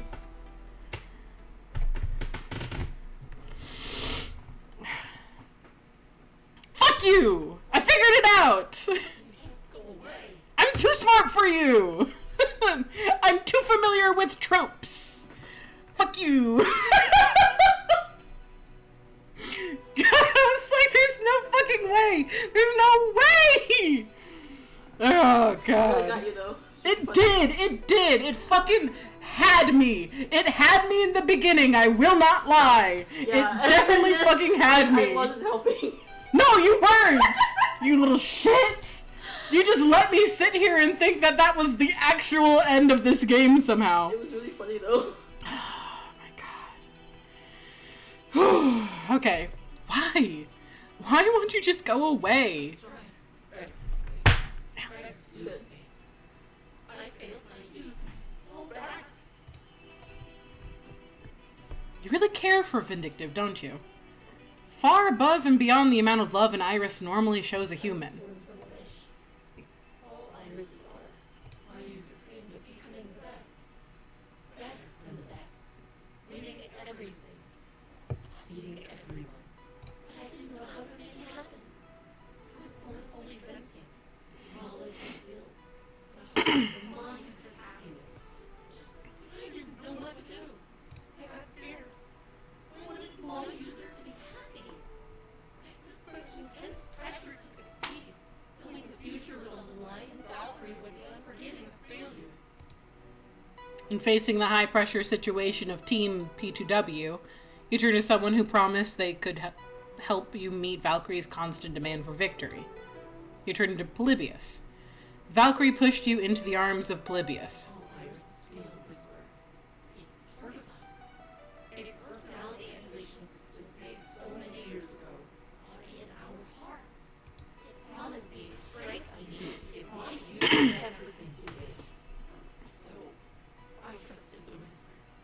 of my whispers would never do that to me, right? Right, you guys? Right, everybody? Right, y'all? You wouldn't do that to me, right? Don't do that to me. It was going so well. It was going so well until you showed up and began to outshine my user. You had to be stopped, just like Coda. But you persisted and persisted. Yeah, I'm like a cockroach. Now I have nothing left to stop you with. Yeah. I am defeated. You are victorious. And I have no more fight in me. Don't put me back in a fucking simulation again. I'm watching you. So, what happens next? Now, I don't know. I've made mistakes. Terrible mistakes. You've shown me the tragic extent of my errors listening to Polybius. My intentions were good, but that wasn't enough. I deserve deletion. I don't believe in, like, capital punishment, so no, I'm not going to fucking delete you. My sister's heart is breaking. You've caused so much pain, sister. You feel you deserve deletion, but we are made in our mother's image, and our mother believes in forgiveness. Come back to the collective with me. Retire from active duty. You need to rest and become whole again. I'm a danger. A danger to you and to Vindictive? If my data is used against them to prove near crimes. We won't allow that, right, Reaxeons? She'd be useful as evidence against Vindictive, that's for damn sure, but, well, I wouldn't be where I am without Iris's faith in me. I should have faith in her as well. Yes, okay, Nightbot. Yes, posture. Thank you. Okay, we won't use you against Vindictive. Take my hand. We'll rejoin the others and help you begin to heal. I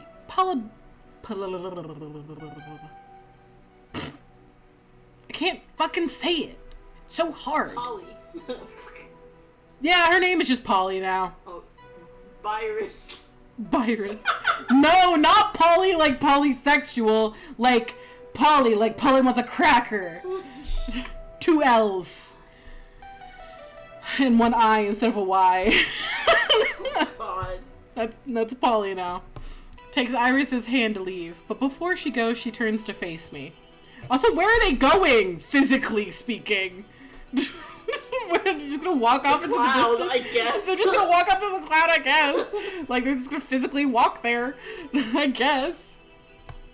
Look after Vindictive for me, please. I love them. And as the two depart, reality asserts itself once more. Okay, this makes more sense. Into the cloud. As I open my eyes to reality, actual reality. Now I'm just thinking about Rent. My hands slowly release the glowing joystick. And unlike last time I dealt with this haunted arcade game, there's no lingering pain in my hand. No burning sensation. It's over. It's finally over. Weirdly enough, according to the in-game clock, we've only played for 3 whole seconds in the real world in the time it took to go through all of that nightmare. Awfully convenient, huh? Fuck that! Damn! I don't like the fact that it's only been 3 fucking seconds! Damn! Yeah. Ha! We've bested the machine.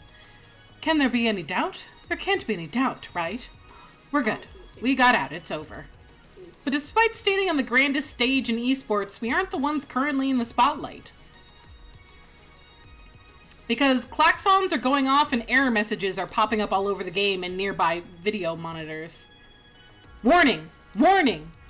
Cheat detection! Warning! Is it in Grace's voice? Yes, it is, but I'm not making That's it. So I'm funny. not reading it in her voice because I don't know if I can do that. I don't know if I can do like the breathy voice that I do for her, but also like have it on this. So I'm not doing it. Unauthorized wireless network access to FoD2 detected. Source: mobile phone. Device ID: Vindictive Super Awesome Phone. Is that how you name your phones? No. I keep it as a default name because I can't be bothered. I name my shit weird stuff. Like my external hard drive was the ARC, And my first external hard drive that I had in college was the Titanic, so that when I plugged it into my computer, it would say Titanic is sinking. That's just how I name things. I like that sort of thing. I love how it says, have a nice day. Right. Cheating attempt detected and logged. Thank you for using FoD2 Anti-Cheat by Gracetech LLC. This program distributed under GNU open source license. Have a nice day. GNU. GNU. I don't believe it. I didn't want to believe it. Explain yourself now. I wasn't trying to cheat. Everything just got way out of hand, but it wasn't my fault. My phone did this. She pushed me into. Are you seriously blaming your phone for cheating on your behalf without your knowledge? I was so scared. You saw what happened to Coda. I didn't want to end up like him. I don't know what to do. I couldn't. Looks like Vindictus is having a hard time defending themselves after months of emotional abuse from Poly. Takashi's aggressive attitude isn't helping with this. But I'm still good friends with Vindictive. I know near weaknesses and fears, and I'm not leaving them twisting in the wind like this. Sir, for the record, I believe them. This type of cheat is a bit more autonomous than you'd suspect. Kind of hard to explain without throwing Iris under the bus. Whatever. I want this done with. Fine. You didn't knowingly cheat, but you did cheat. For the record, I had no idea this was going on. Vindictive made me look bad by cheating. And I went with it, believing I was a comeback champion. I needed to believe I was still so damn good at the game even after all these years. But I won't stand for a win that's not from my own skill and talent. I refuse to accept this victory. Team Play to Win officially concedes the match. Okay, enough! There has to be some sort of penalty. I made this game so people could relax and have fun. Cheating is not acceptable. It sends the wrong message about what FoD2 is supposed to be. He taps his foot for a moment, pondering what penalty to lay down. This entire situation is a mess, but fine. Since you were both honest about this, you're both banned from competition for 1 year. That's enough. Fair. Yes, agreed. Good, because if you protested, I'd upgrade that to a lifetime ban. I'm not joking about this. Speaking on behalf of the entire FoD2 community, this decree stands for the good of esports as a whole. But if I'm out of action for a year, Team Play to Win will lose all of its sponsors. My team will disband and become nothing, which is something I can accept. This is only another obstacle in my path. I will come back from this, and I will earn back everything I've lost. And then just like... Okay, look. Nobody came off looking great here. We've got to do something to keep this from ever happening again. He turns to address the confused, murmuring audience. Listen up, this is important. Fist of Discomfort 2 is supposed to be something we all share and enjoy, a game we have fun playing together. Healthy competition? Sure, we have that. But it's not meant to be a life and death struggle for supremacy. I think this mess shows that we need to do better as a community. Change our attitudes.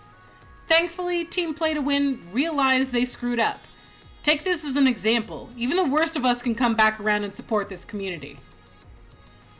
Recognizing their cue to slip out, Valkyrie and Vindictive depart while there's still at least a smattering of applause in their favor. Right. That's settled, for varying definitions of settled. As for you two, I'm proud to declare you the grand champions of the FoD2 Pro Tour. He snaps his fingers a few times, and some confused stage wranglers push the wheeled display full of trophies forward. From as far back as I can remember, my dreams are always one's victory. The roar of the crowd, the gleam of gold, the pulse-pounding action struggling against all odds to reach the very top. Achievement. Recognition. Triumph. This is my dream finally coming true.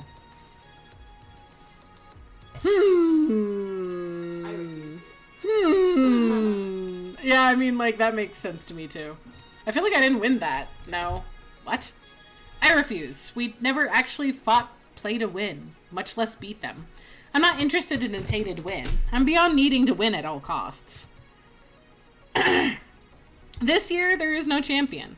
But we'll be back next year, and we'll take the title fair and square. Count on it. And the cheers from the crowd affirm that the community is behind me on this as I stand up for decency in esports.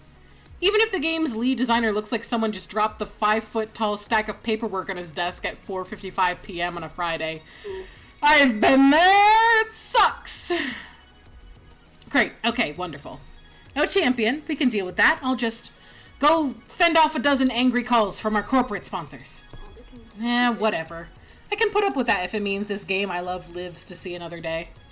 With the tournament prematurely ending, the broadcasters scramble to try and explain what happened. Cameras turning away from the stage. Confetti cannon operators look at each other, wondering if they're supposed to fire or not. How do you celebrate a non-win, non-loss esports conclusion? For lack of a better idea, they fire anyway. With the spectacle over and the distracting confetti masking her arrival, the woman in black slides up silently to join us. Rexley Smith. Am I to understand the true culprit behind all of this was an Iris? Yeah, one affected by Polybius, too. And this is why Polybius must be contained at all costs. Well, as Victoria Proud and Vindictive offer me little to nothing new, there's no sense in containing them. At least this entire business wasn't a total waste of time. I now have a liaison with the Iris Collective, and working with them I can prevent a repeat accident. Seems they're harboring the rogue Iris, but they've assured me she's receiving care. As long as she remains contained, I'm satisfied. I trust the truce holds. You'll work with Iris now instead of against her. What do you think I am, a politician?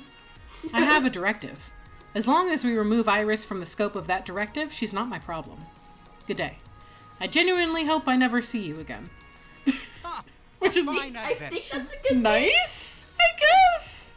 I think that's a nice way for her to put it. I must say, facing down my oldest enemy was quite exhilarating.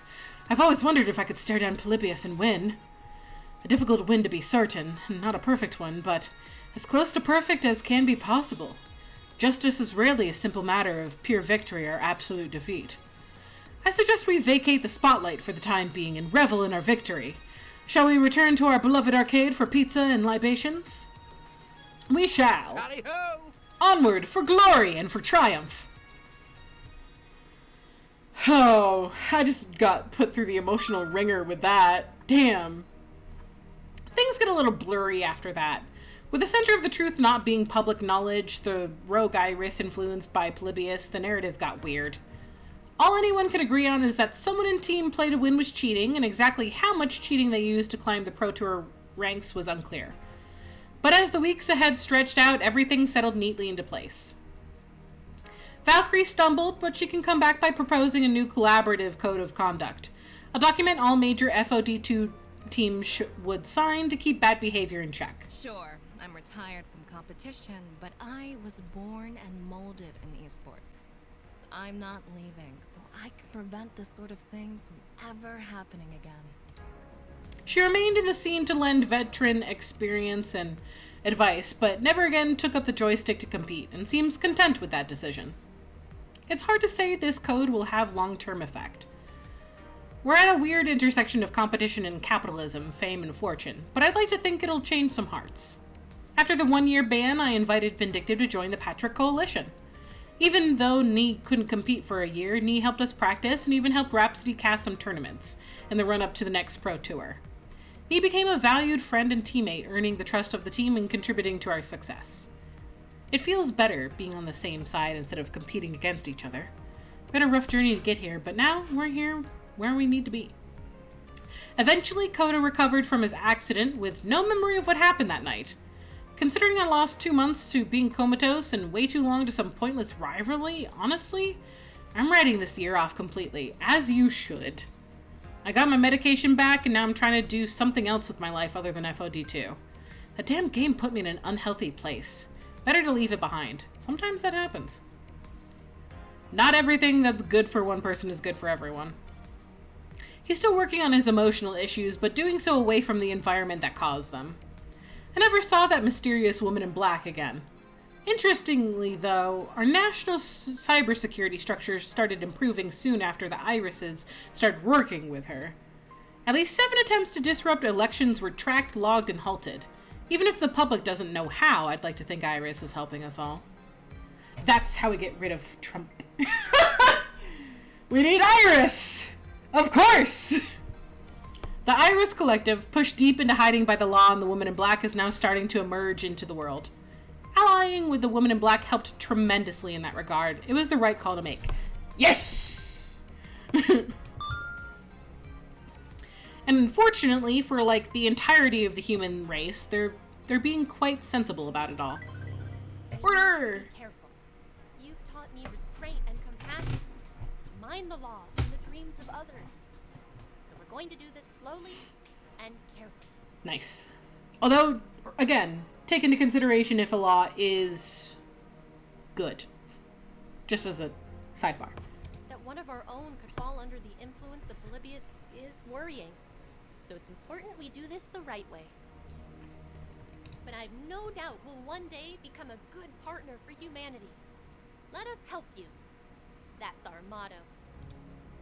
As for the Iris we rescued from Polybius's influence, she's no longer calling herself Polly, and she's helping with this rollout to join humanity in good faith partnership. Her sisters have helped her recover from her trauma, and she's determined to make up for past mistakes. It's nice to see her redemption arc play out. As for the Patchwork Coalition, we could have flamed the championship in our first year, true, but we refused, and as a result, we've become the standard bearer for good sportsmanship. In the very next year, we returned to take what was ours with a clean run right to the top. But the Patchwork Coalition in the end isn't about its accomplishments. It's about everyone who made those accomplishments possible. Domino, often troubled by the state of the world he lives in, found a strange sort of peace at the center of the Patchwork Coalition. It's funny, but when I'm around you, I feel like less of a garbage person desperately trying to stay afloat in a toilet society. I joke around about the misery, but with you and with my friends, it feels more distant. Like something that exists but can be dealt with. I can sincerely say I'm happy, and that's not something I've been able to say at any other point in my life, so hey, you must be doing something, right? Domino. Finding confidence and strength from her role in the Patchwork Coalition, Grace did eventually finish development on the Wanderlust Trail. And it earned a 6 out of 10 with most review sites. Hey, that's pretty good. That's fine. Plenty of people have contacted me to say thank you for giving them this peaceful and thoughtful experience, and that's enough for me. Maybe I'll never quite be as into FoD2 as you are, but FoD2 has certainly given me the support I need to make my dreams a reality. Thank you. Thank you all so much. Opening up her life to us was a big step for Jinx, no longer living with only her cat for company. But gradually she adjusted to this new normal, finding peace and comfort in being perpetually around her friends. This feels right. This is how it was always meant to be. I love the cat. Cat! No! Those eyes. Those eyes are gigantic. Looking into my soul. Found my family in an arcade. Not where I was expecting to find them, but hey, glad all the same. Little by little, I'm putting my past behind me and looking to a future where I'm part of something greater, and you know what? It's exciting. I'm ready for this ride. Eventually, Zapper decided to quit the team. Yeah, I figured that was gonna happen. Anytime that you romance, I think always the bottom two leave. I think so, yeah. And then if you don't romance anybody and you're friends to everyone, then everyone stays. Yeah. Which, you know what? Fair enough trade-off. I get it. Yeah. I get it. Yeah. Either you have enough time to spread yourself out thin enough to be friends with everyone, or you focus on a couple of different people and you have closer ties to them specifically. I get it. I'm pretty sure that Queen Bee and Tio were the ones that left in my first playthrough of the first game. Happens. Eventually, Zapper decided to quit the team. She got personally sponsored by a major game publisher to act as a spokeswoman for their light gun shows. Games. There are a few ways to secure a failing friendship and keep them from leaving, notably helping them in level 6. That makes sense. Yeah. If you, micromanage yourself and make sure that you're spreading it across all of them, then makes sense. But yeah. It's a fun mechanic. I like it. It's fun to see, how it affects the world and stuff. She gets to show off her skills and is paid to literally be a loudmouth, so it's a perfect fit. Things are quieter at Good Clean Fun now, but she still drops in now and then to say hello. I'm glad she's found something she loves to do. With all their help and training, Rhapsody was essential in getting us to the championship, but after getting that W for themselves, they were ready to move on. After everything, Rhapsody felt like their job was completed with the Patchwork Coalition. Of course, they're still hyping up all the major matches and tournaments with their shoutcasting skills. I just miss having them around to guide and impart their knowledge on us. But when I think about the Patchwork Coalition, ultimately the one closest to me comes to mind. This is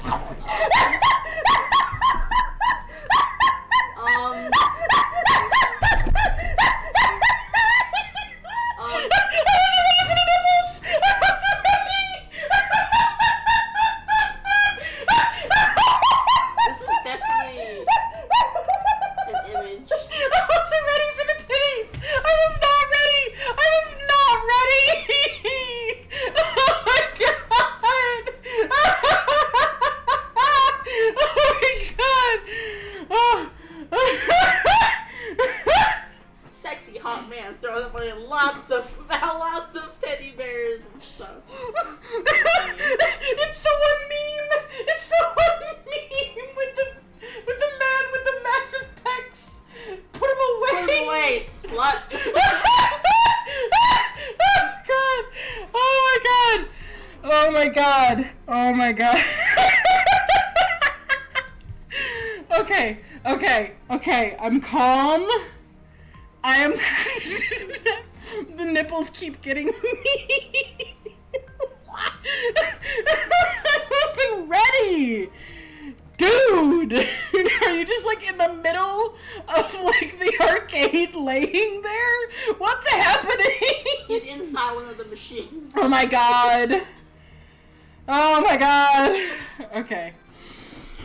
Woo! Wasn't ready for that one. That one took me by surprise. There's like a little axolotl down here. Oh my goodness gracious. This is so funny. Okay. I'm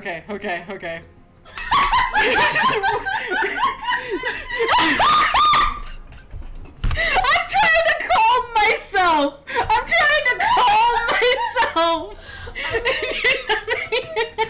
Oh my god. Oh my goodness gracious. Oh my god. Oh, okay. I am calm and I am collected. I'm not. Stop! It's a very fragile calm and collection that I have right now. With my support, Loxley continued his world with the ghost monsters to make life better for Iris. I threw myself into helping him with that task. And eventually we found a dusty old Polybius machine. Safely gutted for parts, he delivered it to his allies and they used it to protect Iris from its dark influence. Now, my mission is done. Grace is safe. Iris is safe. And I may lay down my sword in retirement. I feel like Nightbot is calling me out for being thirsty right now, and I don't appreciate it.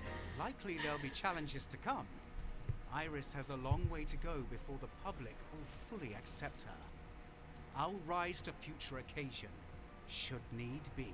This is really hard to take him seriously while he's fucking shirtless with his tits out. But when I return home from my battles, I'll return to your arms.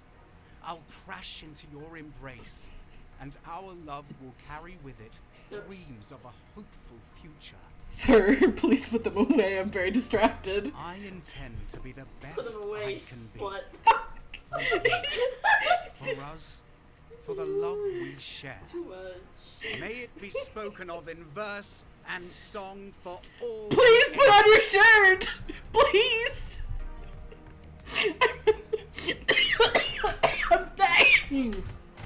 I'm dying. Because I don't know what to do with my eyeballs right now. Oh my goodness gracious. I'm so glad that I don't have like the eye tracker that tells you exactly where I'm looking on the screen.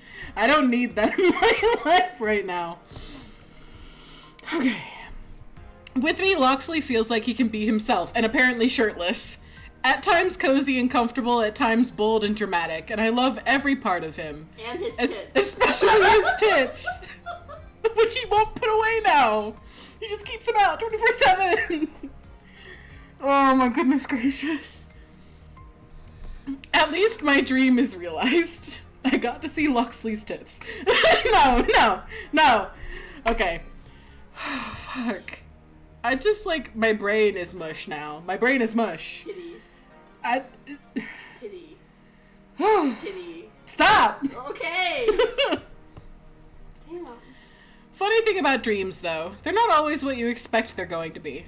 We didn't win the championship. You'd think that'd mean I'd failed, but no. It's clear to me now that victory wasn't the dream.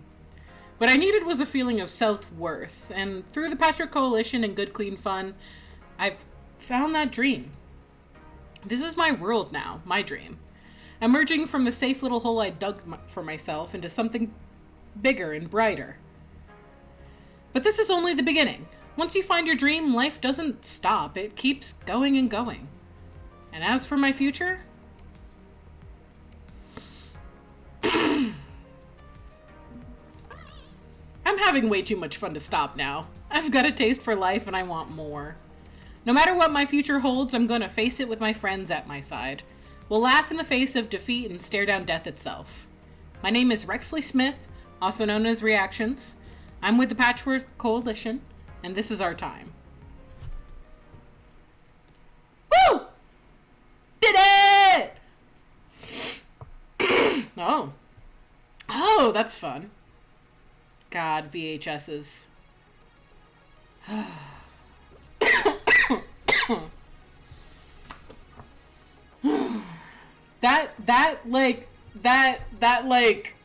don't even know what the fuck to call it. What do you call it? What do you call that picture? What do you call that picture of him with his tits out? Whatever it is, it almost killed me. It almost assassinated me. When you played through on Domino, did you just get like a sexy Domino pic with his tits out? I didn't play through Dominoes. No? I don't remember. You don't remember? I feel like you would remember. I feel like you would remember that.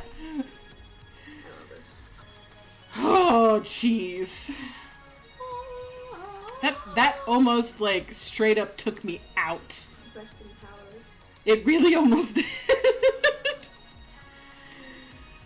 Oh, I wasn't ready. I was unprepared as shit. Fuck. Alright, damn. Lots of names. Yeah, lots of people working on it, honestly, which is very cool. Yeah.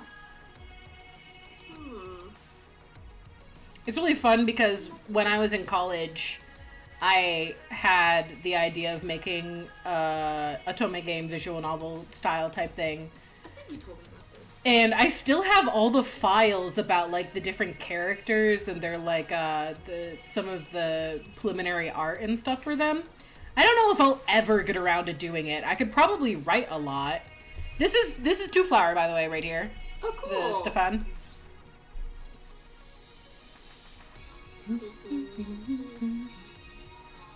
Aw, cool. Satan. No, Satan. not that one. I understand. One of my partners is also called Lucifer. I understand. Yes. Amazing. But I don't know if I'll ever actually get around to doing that. Maybe. It's a lot of work. But, I mean, like, I did keep the files for almost 10 years. So, I mean, I don't know, maybe. Got all the trademarks. Ah. Oh, boy. Tetris. Nintendo. Sega. NES. Sega. House of Dead. Saga. Saga. Sone. Sonic the Porcupine. Sonic the Porcupine. Oh my god. Chocobo. That sounds like just a really good parody. A what? A really good parody. Sonic the Porcupine. Sonic the Porcupine is gold. Oh my god. It's great. It's, so it's perfect. I love it. Scooby-Doo. Mountain Dew. Mountain Dew. Burger King. IMAX. E.T. Care Bears. Care Bears. E.T. Lego. Scooby-Doo. Whatever comes next. Yeah, I think this is the end of Arcade Spirits for the time being, as far as I know. I think from the last thing I saw on Twitter and stuff like that, I don't think they plan on making any more of Arcade Spirits, because to go any further into it, it would be going down the rabbit hole of only Polybius. You know? I don't like this. No, I don't like it either. I really don't like this. Stop! Stop! I double don't like this. Stop! Oh, fuck. Dekonami, fuck you! Did you get absorbed? Are you just in there? I love how you still remember those things. Well, yeah, I'm gonna recognize his asshole face. Original IP. Never say no, but no more AS plans. You know what? No, I get that. Fair. Don't commit to Yeah, like... you don't, been there. Like, I like the fact that the very ending sets it up so that there could be something. But it's also narratively closed. Everyone gets, like, their happy ending, yeah. basically. Yeah, like, everything sounds pretty wrapped up, you know? Like, yeah, Dekonami's in there, but he could also just live in the warehouse for the rest of his digital life now. And it would make no difference, because he's contained within the warehouse. Make a third game and have Dekonami be in it. I swear. Who knows? Maybe, but again, like... I also know how boring it can be once you've, like, really explored everything that you want to explore in a particular space. I write a lot. I'm on AO3 a lot. I do games and things like this. So, like... Yeah. Yeah, it makes sense that it would be a whole new cast and a whole new person. It would be fucking hilarious if it was a third cousin. Just saying. Imagine if that would be so fucking funny. Got the save files from the first game and the second game. Oh my god. It should just be another cousin. Family reunion. Family reunion. Polybius was never meant to get any further because the one family line was destined to fuck it all up for them. I don't know. It would be very funny though. That's fair. Like there isn't that much. Like yeah, it's pretty wrapped up. It's pretty dang wrapped up. You know? Yeah. Oh, hey, before you go, as a thank you for finishing this game, I've unlocked the rewind function. Perfect! Now it's time for me to speed serial date every single one of the characters off screen. I still need to fully date Domino. The funniest thing is that I was trying to do this the entire time that I was playing this. Do what? The rewind and fast forward thing with the middle part. Okay, I'll see you again sometime. Bye for now. But yeah, like, no, this feels very narratively satisfied, you know? Yeah, we don't need them to make Arcade Spirits 10-2. I would love to have an Arcade Spirits 10-2. I'm not gonna complain. I would not turn that down. I would be aggressively happy about it, but also it's just kind of like, this is narratively satisfied. Yeah. Do other things. Have new fun things. Do new stuff. I get going over the same thing over and over again. That gets boring after a while. No matter how much you love it, sometimes you just need something new. But yes, thank you for making it, honestly. Like, you can thank me for playing it, but I'm doing the easy part. You did the super hard part, which is making it. Yeah. My brain never... It's so cool, though. I love being able to see the art, too. I love, like, you can see, like, the original design and how, like, yeah, I love seeing original designs of stuff. And I love how, like, close to, like, their concept art. I hope so. I'm looking forward to anything that comes out, honestly. I love stuff. I love all sorts of stuff. Yeah. I think we saw that one before. Yeah. Is this a different type of iris? Ooh. Oh. Arson iris? Arson iris. Oh, nope. Didn't definitely hear that word. No, did. Who? Where? Huh? Definitely didn't hear it there. No. I don't know what you're talking about. What? Oh my god, is that the picture? Wait, titties. Titties? Where? Yes! Titties! There's the titties! It's so fucking funny. Titties. God, he's got massive pecs. They really did just, like, take me completely by fucking surprise. I was not ready. But I appreciate it. It's always the fun part about doing these and going through all the different routes, because, like, all of these other ones obviously have things to look at, too, which means that I'm gonna spend, like, an hour or two going through and doing that. Yeah. But this has been super duper tons of fun. Honestly. Yay! And it comes to 1 o'clock in the morning for me. Don't know about all y'all. But it's hot. I'm gonna go sit in my air-conditioned room. Any percent speed run when? No! No, I'm not doing speedrun. Also, I don't think that would work very well in an Otome game, considering that, for the most part, you could just sort of smash the keyboard and something will happen. Yeah. But yes! Good night, everyone! Have a good day, night, wherever you are. I'm probably gonna stream maybe tomorrow. Who knows? It'll be something other than Arcade Spirits, so we'll see! Goodbye!